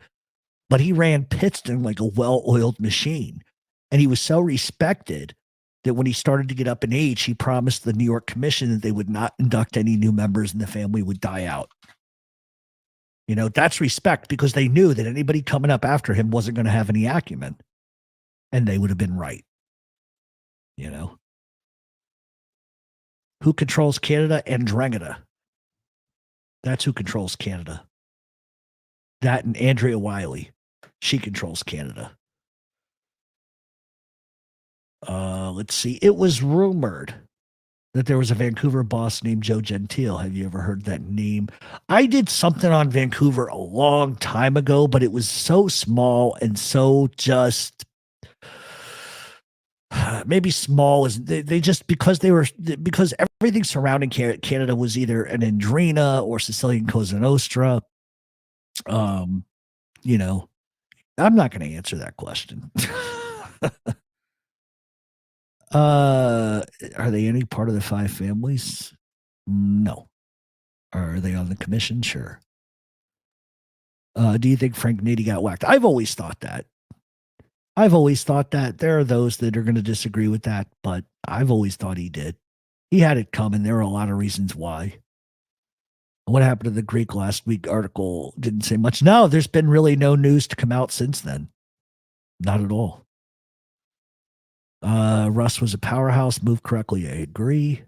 He took out his architect not to pay the money to put. Yep, absolutely. How powerful was Puerto Rican kingpin numbers runner Marquez out of Spanish Harlem in the Bronx, who was the Genovese back. He was powerful. Money was really the thing. Money more than anything. Money more than anything was really where the power with anything in life. Money derives power. Yeah, do me a favor. Please hit the like button if you can. We've got over 200 in the chat. Do me a favor and hit the like button. Also, if you guys feel like donating, please hit the thanks button. It helps us to make documentaries and stuff like that. And that's all I have to say about that. Have I ever met a guy? Nope. Can't say I've ever met anybody from Philly. JL brings up a great comment too, is that Trafficante, both senior and junior, were unbelievable. And that's really the only, when you look at the sort of sibling duo, the father-son duo, that's really the only one that ever worked really well. Because I think his son was smarter than he was. And that's what you want it to be. You know? No. Hell's Angels are not running Canada. You've got a whole bunch of different stuff going on. But if I had to base an educated guess on who is actually controlling everything, it's going to be Andromeda because of the murders and mayhem. But that's not to say that the Hells Angels don't have their power, because they do. They do. But right now, Canada is just, there's just a lot going on everywhere else. And so maybe it was a little out of step for me to say one, but I'm only saying that Andromeda controls because they're controlling everything that's happening. And I think eventually it's going to get out of hand again. I guarantee it. Do you believe these rats informants who have these podcasts on YouTube are still fed payroll? Yeah, I think some of them are. I think they're still active. They're still active informants, of course. And I think a lot of what you're seeing, I don't know how much you guys pay attention to this. I hope most of my people don't listen to this nonsense, but you have to start to question why somebody who has threatened to murder women and do all of this stuff, been in and out of prison in the last 3 years, why the FBI is not sort of stepping in to stop him when he's trashing an alleged so-and-so. And the reason why is because they want Joey Merlino to threaten him. They want Joey Merlino to step sideways because the minute he does, he's going to be arrested. And so these guys basically have carte blanche to run their mouths, and nothing's going to happen to them. You know? Do I think Gravano was an informer when he was on the street? I do. I personally believe that. Can I prove it and show you a piece of paper that says otherwise? No, but I've always believed that. The Trafficantes are still around. They are. They're not what they once were, but they're still there. Vinny Lascalzo is a great guy. That's all I'm going to say. Who do I think is the strongest in Mexico? I don't know much about cartels. I got to be honest with you. I would assume Sinaloa. I mean, the Zetas. I don't know anything about cartels. Thank God. And I may know some people that are involved in that kind of stuff. And listen, there was a YouTuber that got killed talking about them. I'm not kidding. Look it up for yourselves if you don't believe me. They killed him for talking about it. So I just don't even go there. JL, I'm not even going to put that up. I'm not going to even talk about those kind of people. I can tell you this, though. They run all the prostitution in the city of New York. They're behind all of that. You know, but as far as cartels, I don't know anything about them. Let them just be them and do them. I just, listen, I talk about a lot of stuff, but when they start killing YouTubers for talking about them, yeah, I just don't think I'm going to talk about that.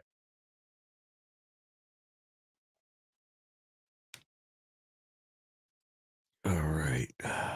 Drop this one last time. Who you guys got for the Super Bowl? What's the over-under, Tony Silo? Oh, I know what we forgot to do tonight. Hold on a second. So if you guys were here for our last live, we said we were going to do a watch party. Everybody knows what a watch party is, right? So a watch party is we pick a mob movie, we play it on our show, and then we sort of we sort of talk about it. We pause it and talk about it and eat popcorn and just watch the mob show. That's what we're going to do. So I think that's going to be fun to do. We're going to do that on a Friday night, but I'm going to wait till after the Super Bowl to do that because I know a lot of people have Super Bowl parties and etc. So what I'm going to do is you guys are going to get 3 choices and we're going to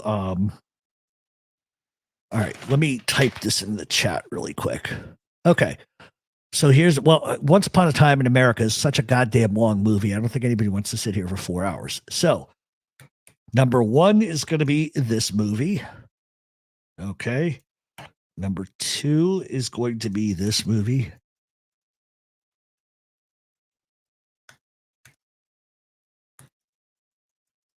And we're going to go with these are going to be your 3 choices. There they are. Okay. It's going to be Casino, The Gang That Couldn't Shoot Straight, or Goodfellas. And what we're going to do is we're going to play the whole entire movie on a Friday night. And we're going to pause it at different intervals just to kind of do some history on what we're watching and do some history on what we're talking about, bring people on to talk. So, we'll take what would be a normal hour and a half, 2 hour live we do. It'll be a 3.5 hour live and we'll just chop it up and watch the movie. So what I'm going to do is just kind of look at everybody's answers and see what we're getting the most of. So I'm getting a lot of 2s. So we're getting Gang and we're getting a lot of 2s. So The Gang That Couldn't Shoot Straight is a comedy. It's funny.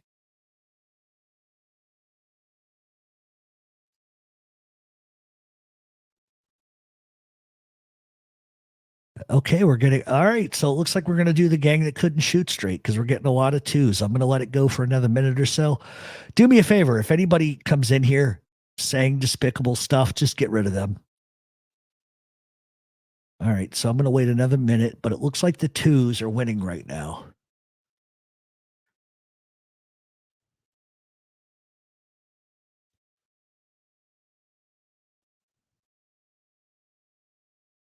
Oh, wow. Those are interesting odds. Buffalino is the Forrest Gump of Mafia. All right. All right. I think we're going to go with The Gang That Couldn't Shoot Straight. Does that work with everybody?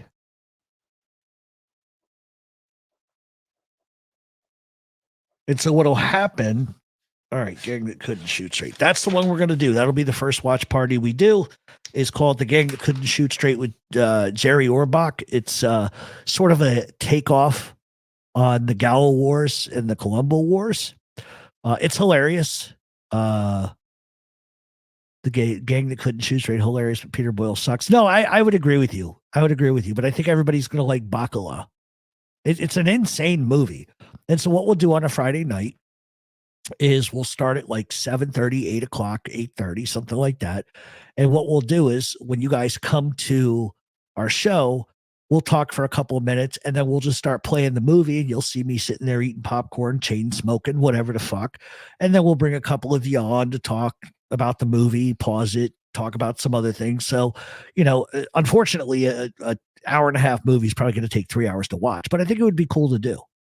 And you know what the best part is? It's free on YouTube. So I don't have to pay for it. That's even better. We should have a Super Bowl box to host show. Yeah, I agree. What are the actors who play? So Peter Boyle is in it. Hervé Villachet is in it. So let's see. Cast of... Give me 1 second. I'll pull it up for you. Let's see. Robert De Niro is in it. Jerry Orbach, Irving Selbist.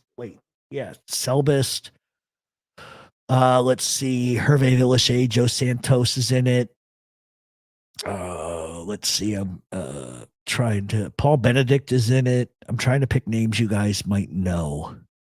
Michael Gazzo's in it. Clemenza. Burt Young is in it. There's a lot of people that are in the movie. It's a good movie. Consigliere. You sometimes you'll hear a lot of New York, so Consigliere, but it's Consigliere. Some people say Consigliere. It just depends on who you will. Oh yeah, Angel 11 De Niro's in it. Yeah, the only thing that pleases Angel more is Richard Marx. Believe it or not, Road to Perdition is one of my favorites. It's very realistic.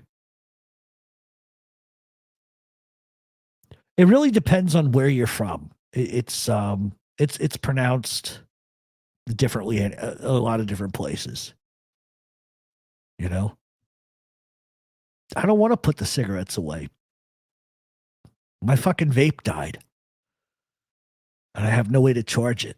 However, the fact that I'm the Mob Talk Radio guy, guess what? I have companies that reach out to me and want to send me vapes. So I'm going to get a whole box of vapes. And then I believe a friend of mine from South Philly is advertising on some of these vapes. So I may do it too. We'll see. Smoke them if you got them. I did not like Black Mass at all. Not at all. Not for 1 second. Didn't like it. Then again, I'm a mob snob too. No, I have not seen Gomorrah. Not at all. I just don't have time. I just don't have time. The Gotti is great. Yeah, Gotti's still on there for free. Absolutely. Absolutely. You would like that. It's a stinker. You know what I think the worst one I've seen, though, in a long time is the fucking Capone film where he's shitting his drawers and singing fucking Wizard of Oz show tunes. Oh, my God. Horrible. Like, what the fuck is this? From what I understand, Gomorrah is really accurate. I just have not... I just haven't watched it yet. I do have, yeah, I know, but I have like 25 USB cables and I have like everything put into my USB ports right now. And I was like, fuck, if I pull this out, this might fuck. So I just said, fuck it. Yeah, Capone was absolutely terrible. When he did the rendition of the Cowardly Lion singing, I'm the king of the forest, I wanted to puke all over myself. Horrible. And I thought The Irishman could have been good. It was too long for my tastes. Well, this is an interesting question.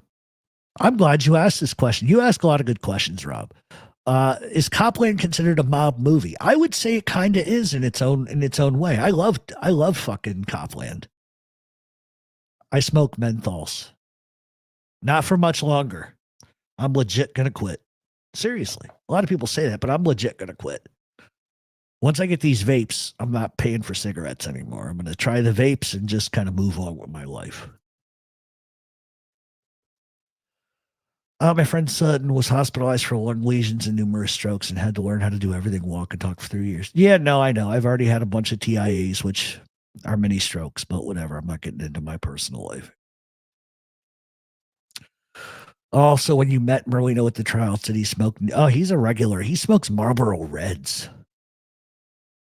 He used to kill me. We'd be standing out there smoking. How the fuck can you smoke these? God.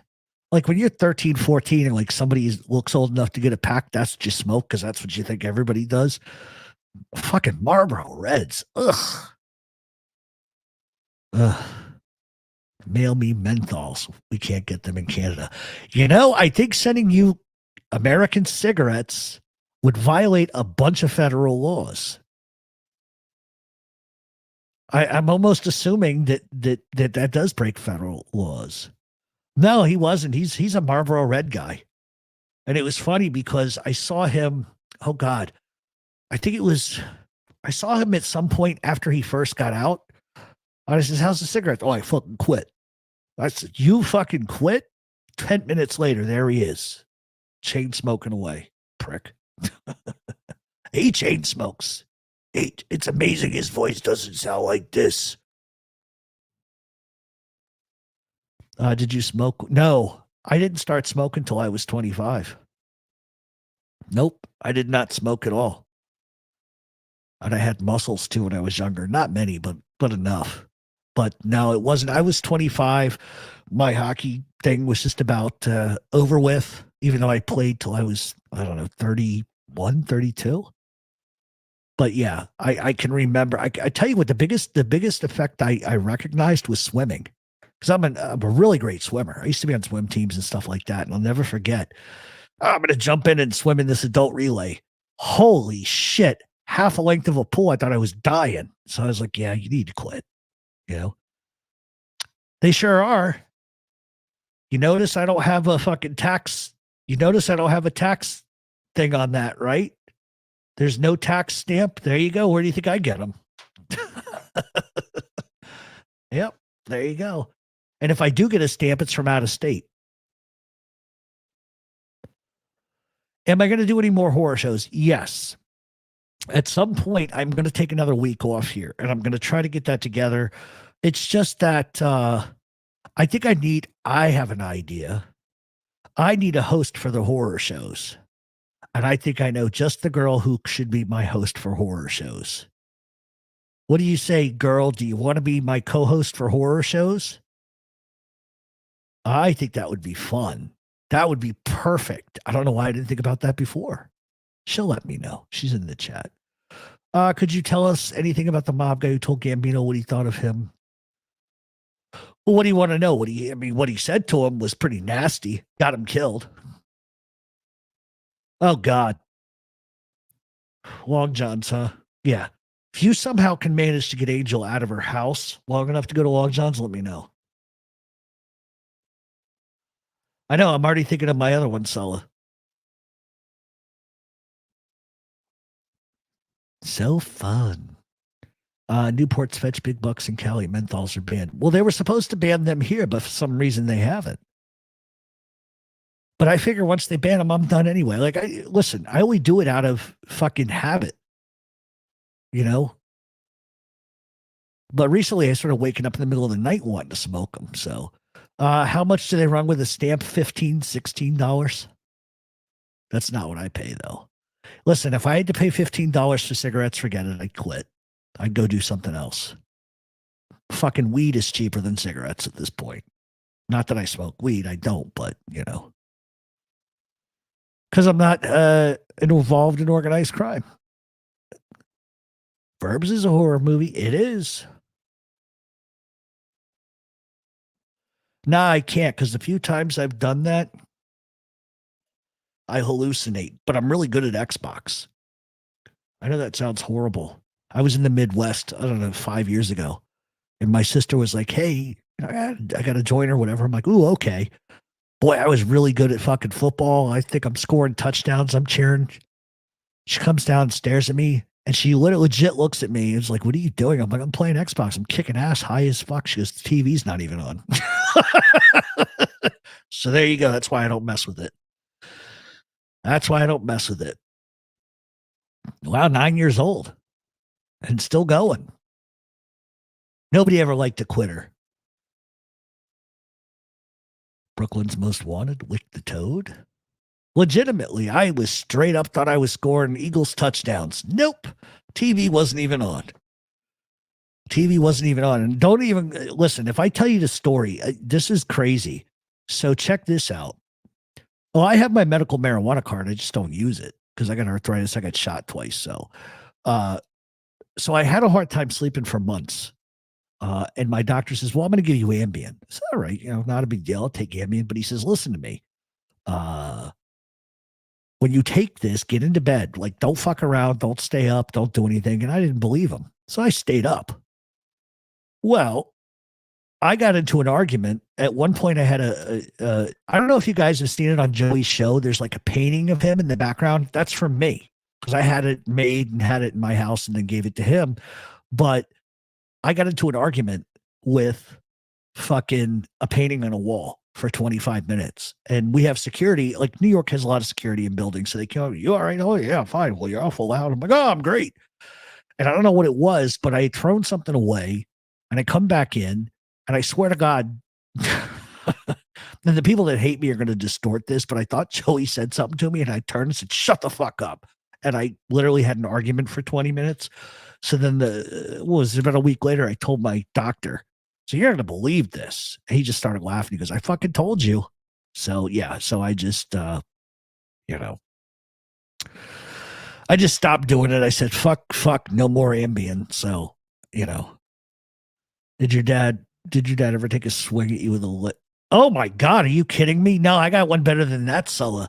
My father had a Nissan truck, and here's what's really fucked up. We were going surfing somewhere, and you know how those Nissan trucks back in the day had the sliding window?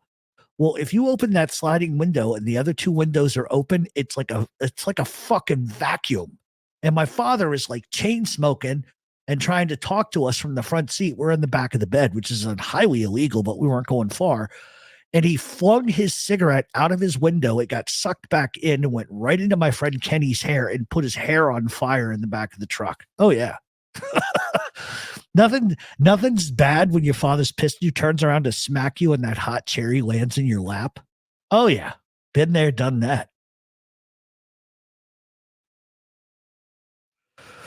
I think this next time this year we'll be talking about the mob and the mic. I don't think people no, they don't, Rob. They don't have any clue.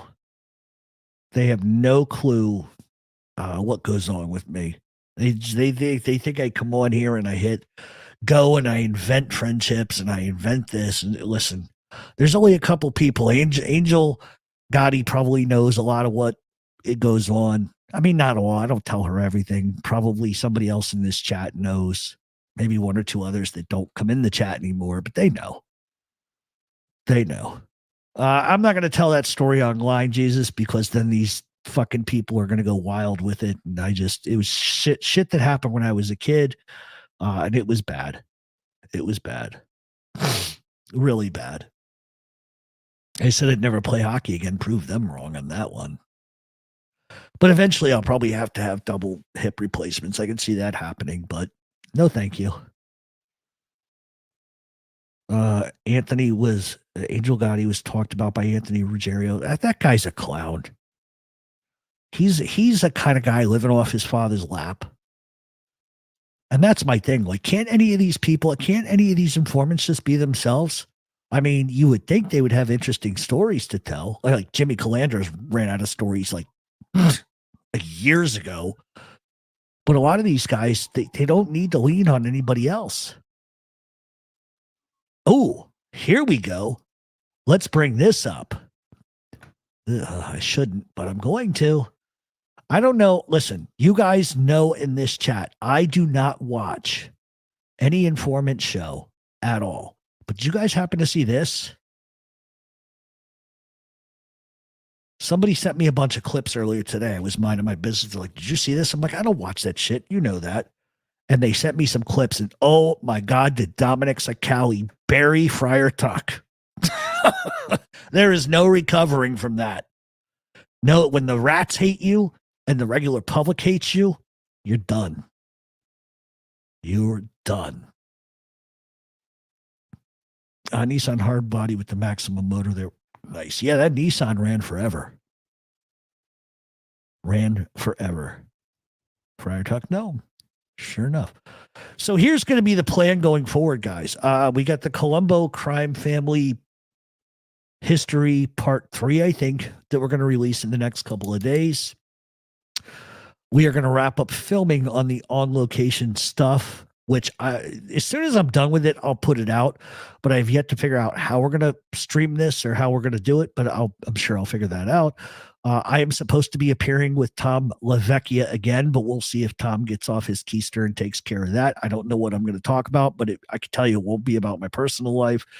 It might be about something else. I might be willing to talk about some things with him that I didn't the last time. Who knows? Also, we are definitely doing a live this Wednesday at 8:15. The following Sunday, I think, is Super Bowl, so we won't be doing that. And then probably the Friday after that, we will do the watch party, but we will promote the watch party beforehand. Let's see. I think you could tell Angel Gotti anything, it would be said for the most part. For the most part, she doesn't repeat anything I ever tell her. To my knowledge, I may find out later down the road, but no, but that's a rule of thumb, right? The rule of thumb is don't ever say anything to anybody you don't want repeated back to your face. That's a rule of life. You know, a lot of people have a tendency to give too much of themselves, right? And then people will exploit that. So you have to be a little careful. Like if I could go back and do this all over again, there's a lot of things I wouldn't do. But yeah, I mean, listen, everybody knows what I look like. Everybody's always known what I've looked like. That's, you know, that's no big secret. That's no big secret. But I think at the end of the day, no, I'm not really going to cover the McMahon shit. Listen, I only did that because I wanted sort of the memory of Tom Cole to be remembered. And I think that's going to be Lee's thing. I know he got a lot of heat, a lot of press, and a lot of subscriptions on his wrestling channel for that. And that's good for him. But wrestling really isn't my thing. You know, if I thought that I could talk about that intelligently, I would. But for the most part, I could talk about anything. But that's just kind of not my thing. And I think the whole salaciousness and dirtiness of that whole thing just kind of makes me fucking sick. Now, if they file like federal charges, then I'm all over it because I like federal indictments. You hear? I don't know if you heard this, but Carter Hart no longer has a contract. Gary Bettman has voided all contracts with anybody that got arrested. They're considered free agents. Yeah, he'll never play in Philadelphia again. He's done. I think a lot of these guys are done. But yeah, I saw something earlier about that. But yeah, no, I don't like covering deviant stuff. I mean, it's one thing to talk about serial killers and etc., but deviant stuff, not a fan of that. Definitely not a fan of that. He hasn't been federally indicted yet. The fact that they're subpoenaing people to talk to them tells me that's where it's heading. But usually you subpoena people, you put them in a deposition, you ask questions, then they take that to a prosecutor. Prosecutor says, okay, now I'm going to take that to a grand jury. So that's usually the process. And it just depends. Yeah, the messages are pretty interesting. And that's what I think is funny about a lot of people talking about this is they fail to mention the texts. Like you can say, well, I think that this girl is making up this thing. Yeah, but look at his texts. Something's not normal there. Like I can assure you in a drunken stupor, I've said some crazy shit in texts, but I've never in a million years say, well, you're not going to be able to talk with a cock down, rammed down your throat. Like I would never say nothing like that. You know, they're insane texts. And that's just what they've put out publicly, you know, and you guys can go read that indictment. I don't have the link or anything, but that indictment is out there. You can go read it. And it's what makes it really creepier than anything is that they all knew this was going on, you know? Well, there's a big backlash on The Rock right now, but I don't want to get into that. No, the mob did not ever work for the Colombian cartels. Never, never, never, never. All right. So one last time coming up this week, we'll be back Wednesday at 8:15 with an all new show. We are going to release, I think, the Colombo Crime Family History Part 3, I think we're at, or maybe it's 4. I'll have to check.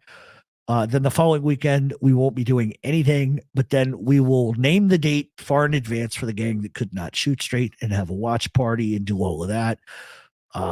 The on location stuff should be out in the next, I want to say 3 weeks. Cause once I finish filming it, I got to color grade it and do all those kind of things with it. So once we see what the numbers are with that, it's going to determine what we do from there, because there's a bunch of places we would like to go. In the meantime, the best thing you can do is smash that like for me. The other thing you can do for me is subscribe, and share. That's the most important thing you guys can do. Typically I like to come on here and do shows that are staggered with topics and stuff like that, but it doesn't always work out that way. But I think the watch party is going to be great. And I think that the on location stuff is going to change the direction of where my show goes. I think that being able to take people that aren't from New York, not from Providence, Boston, whatever the case may be, being able to take people to South Philly in places they don't typically can go is going to be huge. And it won't be like a huge, long documentary on Luciano. It's going to be, these are 5 specific places. This is why we're going here. This is where Luciano popped this guy. This is where him and Frank Costello lived in 1960, whatever, 1940, whatever. And then we're always going to end up in the same place, which is going to be very interesting. And I think it just takes you to a famous mob haunt. And everybody's been saying, are you going to go to Sparks? And I was like, yeah. And I'm going to lay down in the street too and let Angel drive by and go, ha, ha, ha. Just kidding. No, I have not released that yet either. It's not released. I'm still working on that. Listen, if I had a fleet of people working for me, believe me, things would come out a lot quicker than they do. But I'm the only one. I don't have a co-host. I don't have somebody. I don't get my information. Listen, if I get all my information from Wikipedia, I could put out 100 shows a week. But this stuff takes time. Eventually, I'm hoping to be in a place where I have a little financial backing to take off some of the heat from me. But we'll see. We'll see. Wednesday, let me know how that link works, the live chat or whatever it is. I'm a tech tard. Okay. Or you can send me an email at mobtalkradioshow@gmail.com. And I'll definitely walk you through it. Hello, New Zealand. I've always wanted to go there. I just don't want to sit on that flight. It's a long flight. Listen. Let me just say this about him. I don't respect anything that he does. There is, I think, a big difference between going to a historical place and giving you the history that's 40 years old. But I'm a member of a social club that was all over the news that got raided by the feds about a year and a half ago. Okay. This little shit and this little fucking prick then drove a couple of weeks later and filmed the place. And all I'm going to tell you is this, that the guys there were not happy. They saw it and they all wanted to find out where he lived. And when you start doing that is when you're getting reckless. It's one thing if you want to drive by Sparks Steakhouse. It's one thing if you want to drive by where Carlo Gambino used to live. But you got to have respect for the people that live there now. Like, to me, it's an invasion of privacy. I just think that, like, I'm not bothering anybody if I walk past a building and I say, by the way, in this building, the history 40 years ago, nobody's going to give a shit. But when you're legitimately filming outside of a mob social club that just got raided by the feds, that's a problem. So I don't know if he's still doing this stuff or not. I really don't. I left it alone. I stayed out of it. But believe me, I wish I could have caught him outside of that place. Believe me when I tell you that. But I just don't think you should be doing stuff like that. But I don't know if he fell off or what's happened to him or whether he got caught up into a jam. But I knew a lot of people weren't happy. You know what I mean? And that's just, I drive by there at night when nobody's like outside. Nobody sees you out the window. Like, this is a highly surveilled social club still. So it's like, I knew when I saw it, I went, motherfucker, you know? And, you know, a lot of people would say, oh yeah, you're not a member of a club. Listen, I could show you guys photos that would blow your mind, but I don't do that. You know, I believe in the privacy of anybody I'm around, and I don't have the right to put that out publicly. And for what? To prove what? Who cares? I'm like a guy in South Philly. It's another guy that I'm very close to. When at the end of Joey's trial, he goes, can you do me a favor? I said, why? He goes, can you go out there and run interference? Because he wanted to get out of the courthouse without being on film because Dave Schratweiser was outside. I said, sure, not a problem. And I went down there and I started screaming, you motherfuckers, you cock. I mean, every expletive that could come out of my mouth, and they wrote about it in the paper. I think it was in the New York Daily News. Hold on, let me see if I still have that. I think I called them cocksuckers and vultures and told them they needed to get a job. They called me one of Joey Merlino's supporters. Here it is. Legitimately. Hold on. I'll show it to you guys. It's funny. Hold on. Let me just drag this out of my box for a minute. Ready for this? This is great. You guys will love this. So picture me, Jeff from Mob Talk Radio, in a federal trial. There's about 25 gangsters that are actually there watching it. And I'm asked to go out first to run interference. Merlino's attorney, Edwin Jacobs, argued that Merlino was roped into an alleged racket involving pain cream by gangland snitch John Jr. Rubio. During the proceedings, Sullivan said the trial had showed Merlino was a player, but had not shown that he was the head of the Philadelphia Mafia. As Merlino left the courthouse smoking a cigarette, another one of his supporters called reporters vultures and told them to get a real job. Who do you think that was? I guess they couldn't write cocksucker in the Daily News. Oh, God. Oh. Yeah, I was not happy about that. But that's Dave Schratweiser for you. That's what they fucking do. They follow everybody around like they're fucking vultures. I'm trying to see if there's any other pictures I can actually show you guys, and I don't know that I should because of the people in these photos. But hold on, let me look through.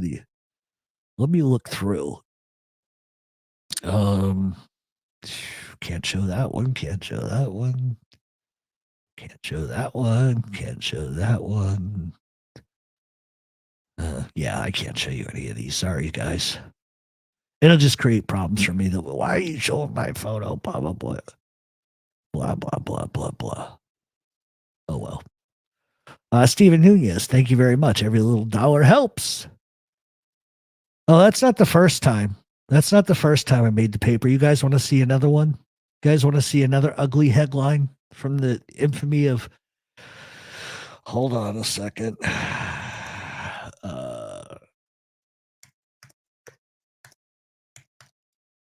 All right. Angel, don't get mad at me for showing this.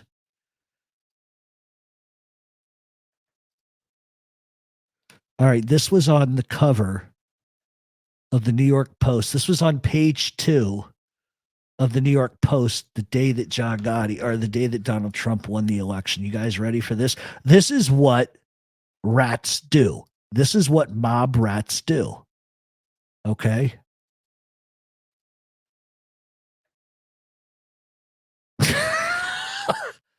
Radio host and I sharing steamy pictures with John Gotti's daughter. That's me in Queens, not looking happy about shit. And yeah, it goes on and on and on about the article, blah, blah, blah, blah, blah, blah, blah. But that was on page 2. I can't tell you how many times my phone rang at that one. And you know how that even happened? How that happened was a mob rat called the New York Daily Post and the news and tried to get himself a little headline. And that's the one that he went with. I have never in my life exchanged a photo with Angel Gotti in that sort of context at all, ever in my life. Ron Previty. Why is it when you see some of these lower level mob guys, they do a biography or an autobiography, they make themselves? Because that's what I don't understand either, Anthony, because if you were involved somewhat in the life to some extent, your story in and of itself should be enough. But they always got to say, oh, John Gotti, I knew him, or I knew this one, or I knew that one. They always have to do it. And I feel like they always keep embellishing because the next biggest headline sells. And here's the truth. The truth of the matter is, if these companies like Netflix and some of these book companies actually invested time in researching who this book was being written by, they'd realize it was bullshit. You know what I mean? And actually saying how much, yeah, no. I agree with you. I think their story in and of itself would be unique and different. But it just, that's what they do. Did they have to get permission for your picture? How did they? Oh, so what happened was they called my attorney and they said, does your client have a response to this? He goes, oh, my client does. They're like, well, cool, we come talk to him. And they came there, and here's what happened. There's 2 versions of that. The first version is they came there, every other word out of my mouth was the F word and what the actual truth of the matter was. And my lawyer says, this guy just is a podcast host. He's not bothering nobody. He's staying in Brooklyn because he just wants to be away from this. But the reporter interpreted that as he's laying low in Brooklyn, fearing for his life. I'm not afraid of nobody. So when I saw that, my lawyer went back to them and says, I never said that. You need to fix that. And so they did. And then, it got changed a couple of different times. And then, a couple of, I don't know, I want to say like 2 years ago, I got mentioned in an indictment as being an associate. That's what the YouTube haters are doing now. At first, I was a wannabe, a nut job, somebody who's been in mental hospital after mental hospital, who just wants to be a gangster, who'd do anything if a gangster said hello to me. Then they find out I know a lot of people, and you would think that they would say, oh, okay, well, he's paid them to be around him, because that's the next thing they're going to say. No, now they're saying that I'm an associated guy. You know what I'm associated with? My right hand. There you go. That's it. It's ridiculous. I'm not an associate of anything. Fuck out of here. But that's what they do. They take your pick. Am I the rat? Am I the fucking gangster? Or am I the nutcase? Which one is it? Because I can't be all fucking three. If I was all fucking three, I'd be Mad Sam DiStefano. He died a couple of years ago. I heard choking on a sandwich. You believe that guy did meth? That guy was 800 pounds and did meth. So yeah, they just came and took the photo and got a fucking couple of sound bites or whatever. And then he tried doing it. This informant tried it a bunch of other times, like inventing shit. When he was in federal court, he told the federal judge, which I have the transcripts and the tapes, and I can put those out, but there's sort of a legal thing with that. But he legitimately told the judge that my attorney was a made guy in the Gambinos. I was an associate of the Bonanno crime family and a made guy in South Philadelphia. And I look over at the judge. He looks at me and goes, Mr. Blankety Blank, is there anything you want to say? I says, I don't think so, Your Honor. I think one circus is enough for me for one day. And he started laughing because he couldn't believe what was coming out of this guy's mouth. And the funny thing is his lawyer stands up and goes, he didn't exactly mean that. Then the client says up, yes, I did. He's a made guy. He's Gotti Jr.'s bagman. And his client is on the record with Philly. And he's on the record with the Bonannos. He just kept making up crazy shit. I couldn't believe it. I couldn't stop laughing. I thought it was hilarious. Yeah. Yeah. He said my lawyer was a made guy in the Gambino crime family. Not true. Not true.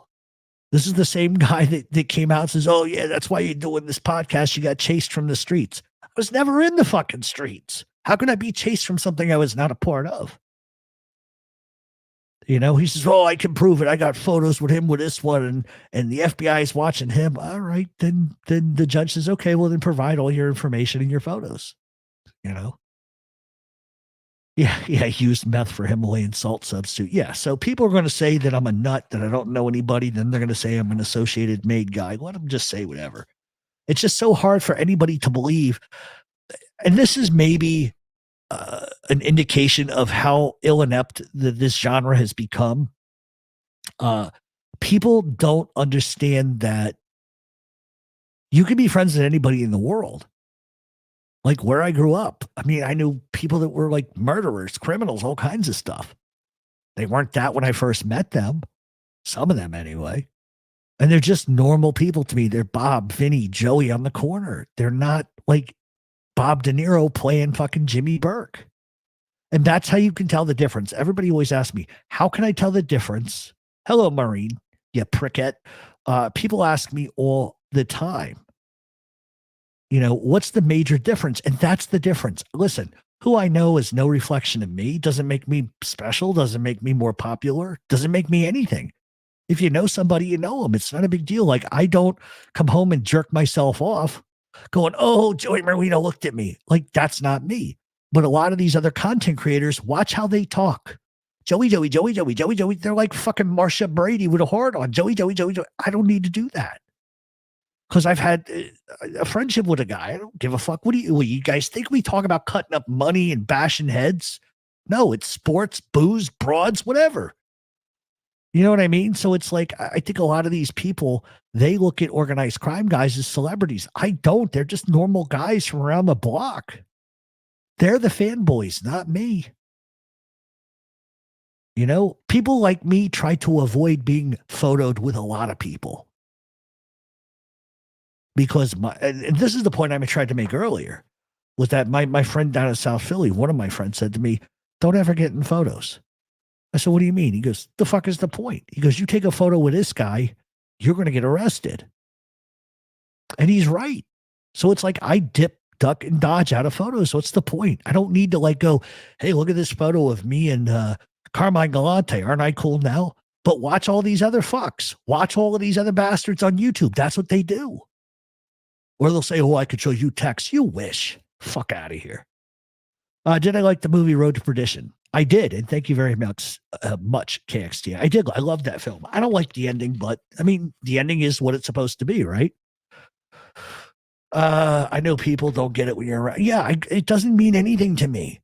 Like, to me, running into like Mario Lemieux is a big deal. Like I ran into Ty Domi at a cigar bar, and I was starstruck by Ty Domi just because I'm a former hockey guy, and he was a great dude, fun. And I got a picture of us together. It's on Instagram. But I'm more impressed by that than whatever else. But all of these other guys, if you notice something, tell me I'm wrong. Every single other content creator, with the exception of like Tom LaVecchia, okay? You name me one of those people who didn't get a hard on because they had a rat on the show, or Joey said hello to them in an Instagram message. That's sort of my point. They look at them sort of like a gerbil in a cage, and I've never looked at guys like that way. You know, when the Profaci have gone legitimate, oh yeah, 100%. That's the only olive oil I buy is Colavita. I don't know who you're talking about. He's a low-level guy, did an autobiography recently bragging about it. A lot of people brag. A lot of people do.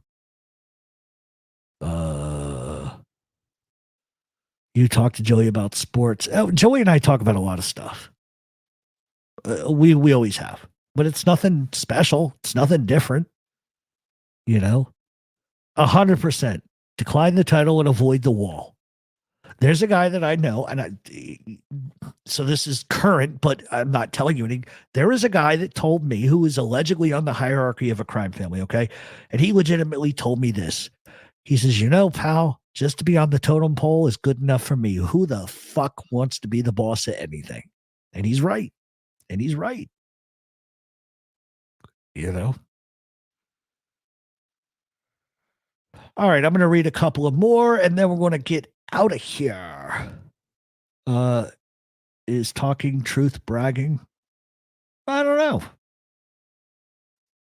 I don't need to, name dropping and bragging to me is just, it just means you're not important. To me, that's kind of the way I see it. I'm not sure if it's just an exaggeration of the connections, but with the mob and sports, apparently some of these families had partnerships in the original six. That's what I've heard too. When you walk down the street on a daily basis and see people, you're not starstruck. They're just 100%, Maureen. And you know that I know that you know that I know that you know. That's all it is. Listen, I would prefer it if nobody knew me. That would make my life so much easier. But they're good guys. And I can't wait till May because I get to hang out with my bestie. And that sounded really bad. But I get to see my buddy in May. I'm happy about that. I remember when you would never have the audacity to ask people personal questions. Yeah, no, blind, deaf, and dumb, And I think Maureen would tell you probably better than anybody is that down there, you hear a lot of crazy shit. South Philly's just like that. But you know what you do? You put your eyes forward, you laugh, you smoke, you drink a beer, and you go home for the night. Nobody repeats shit. That's just the way it is. Because if you get out of line down there, they're going to crack your fucking head open without hesitation. There's none of this, I'll come to your house shit. No, it happens right then and there. That you don't fuck around with people. And they have a low tolerance for fucking anybody that talks shit and anybody that tries to act cocky and anybody that asks too many questions. That's why I've always gotten along well with everybody in South Philadelphia because I'm very much like them in my philosophy. And they also know you got to understand something. I just didn't walk into this place or that place without somebody asking me or inviting me. Okay. That's number one. And number two, the minute that you walk into a place, like I'll tell you the truth. I won't tell you where, but I walked into a place. You could have heard a fucking pin drop the second I walked in. Everybody there turned around. Anthony was one of them. He's nobody. He's just a normal guy. You could have heard a pin drop. And he walked over to me. He goes, can I help you with something? And I said to him, well, I'm a friend of so-and-so. He told me to come in. He goes, oh, did he, huh? I said, yeah. And I got the whole feeling I wasn't welcome. So I was like, let me go grab something next door and come back. By the time I went next door to come back, they called the guy that I said the guy that I mentioned. And then you were treated like a king the second you walked in. And then from there, everybody takes years to get to know you. And once they trust you, forget it. Because everybody there vets you. If you're a stranger and they don't recognize you in that neighborhood, everybody knows in 10 seconds. That's the way it is. That's the way it is. That's the way it's always been. And that's why I like going there. And then what's funny is because I was frequenting there 3, 4, 5 times a week, even though I live in New York.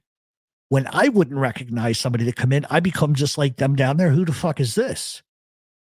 There was one night that they asked me, hey, see them 2 guys down at the end? I said, yeah. Do me because the place I go, you can't just walk in, okay? You just can't, like people from the neighborhood can, but outsiders cannot walk in this place. So one night, somebody says, do me a favor, go sit next to those 2 guys. I said, why? She goes, well, I don't know who they are. So what the fuck did you let them in for? She said, well, it's early in the night. She goes, but I think they're feds. Can you sit next to them? And I sat next to them. Guess what? They weren't feds, but they were like from the Midwest and had no idea where they were. But within that, I don't know, 20 minutes of me sitting down there, about 25 different guys got calls about the 2 guys in the bar. That's how insulated South Philly is. People say it's not, but it is. So anyway, all right. Anyway, we're going to get out of here for tonight, everybody. Please do me a solid. Please hit the like. Please hit the share. Please let everybody know we're here. We will see you again Wednesday night at 8:15. And then we will pick a date for the watch party. And for those in Philadelphia, I'll see you soon. I'll be there sooner than you realize. I might be on my way there tonight. Ooh. I was there. I was there at the Mummers Parade. I absolutely was there. Not that a couple of people saw me, and I said hello to a couple. I was there. I wouldn't miss that. Are you kidding me? I wouldn't miss anything in South Philly. I love South Philly. All right, guys. Good night. Be good to one another. New podcast will drop Friday. We'll be back Wednesday at 8:15.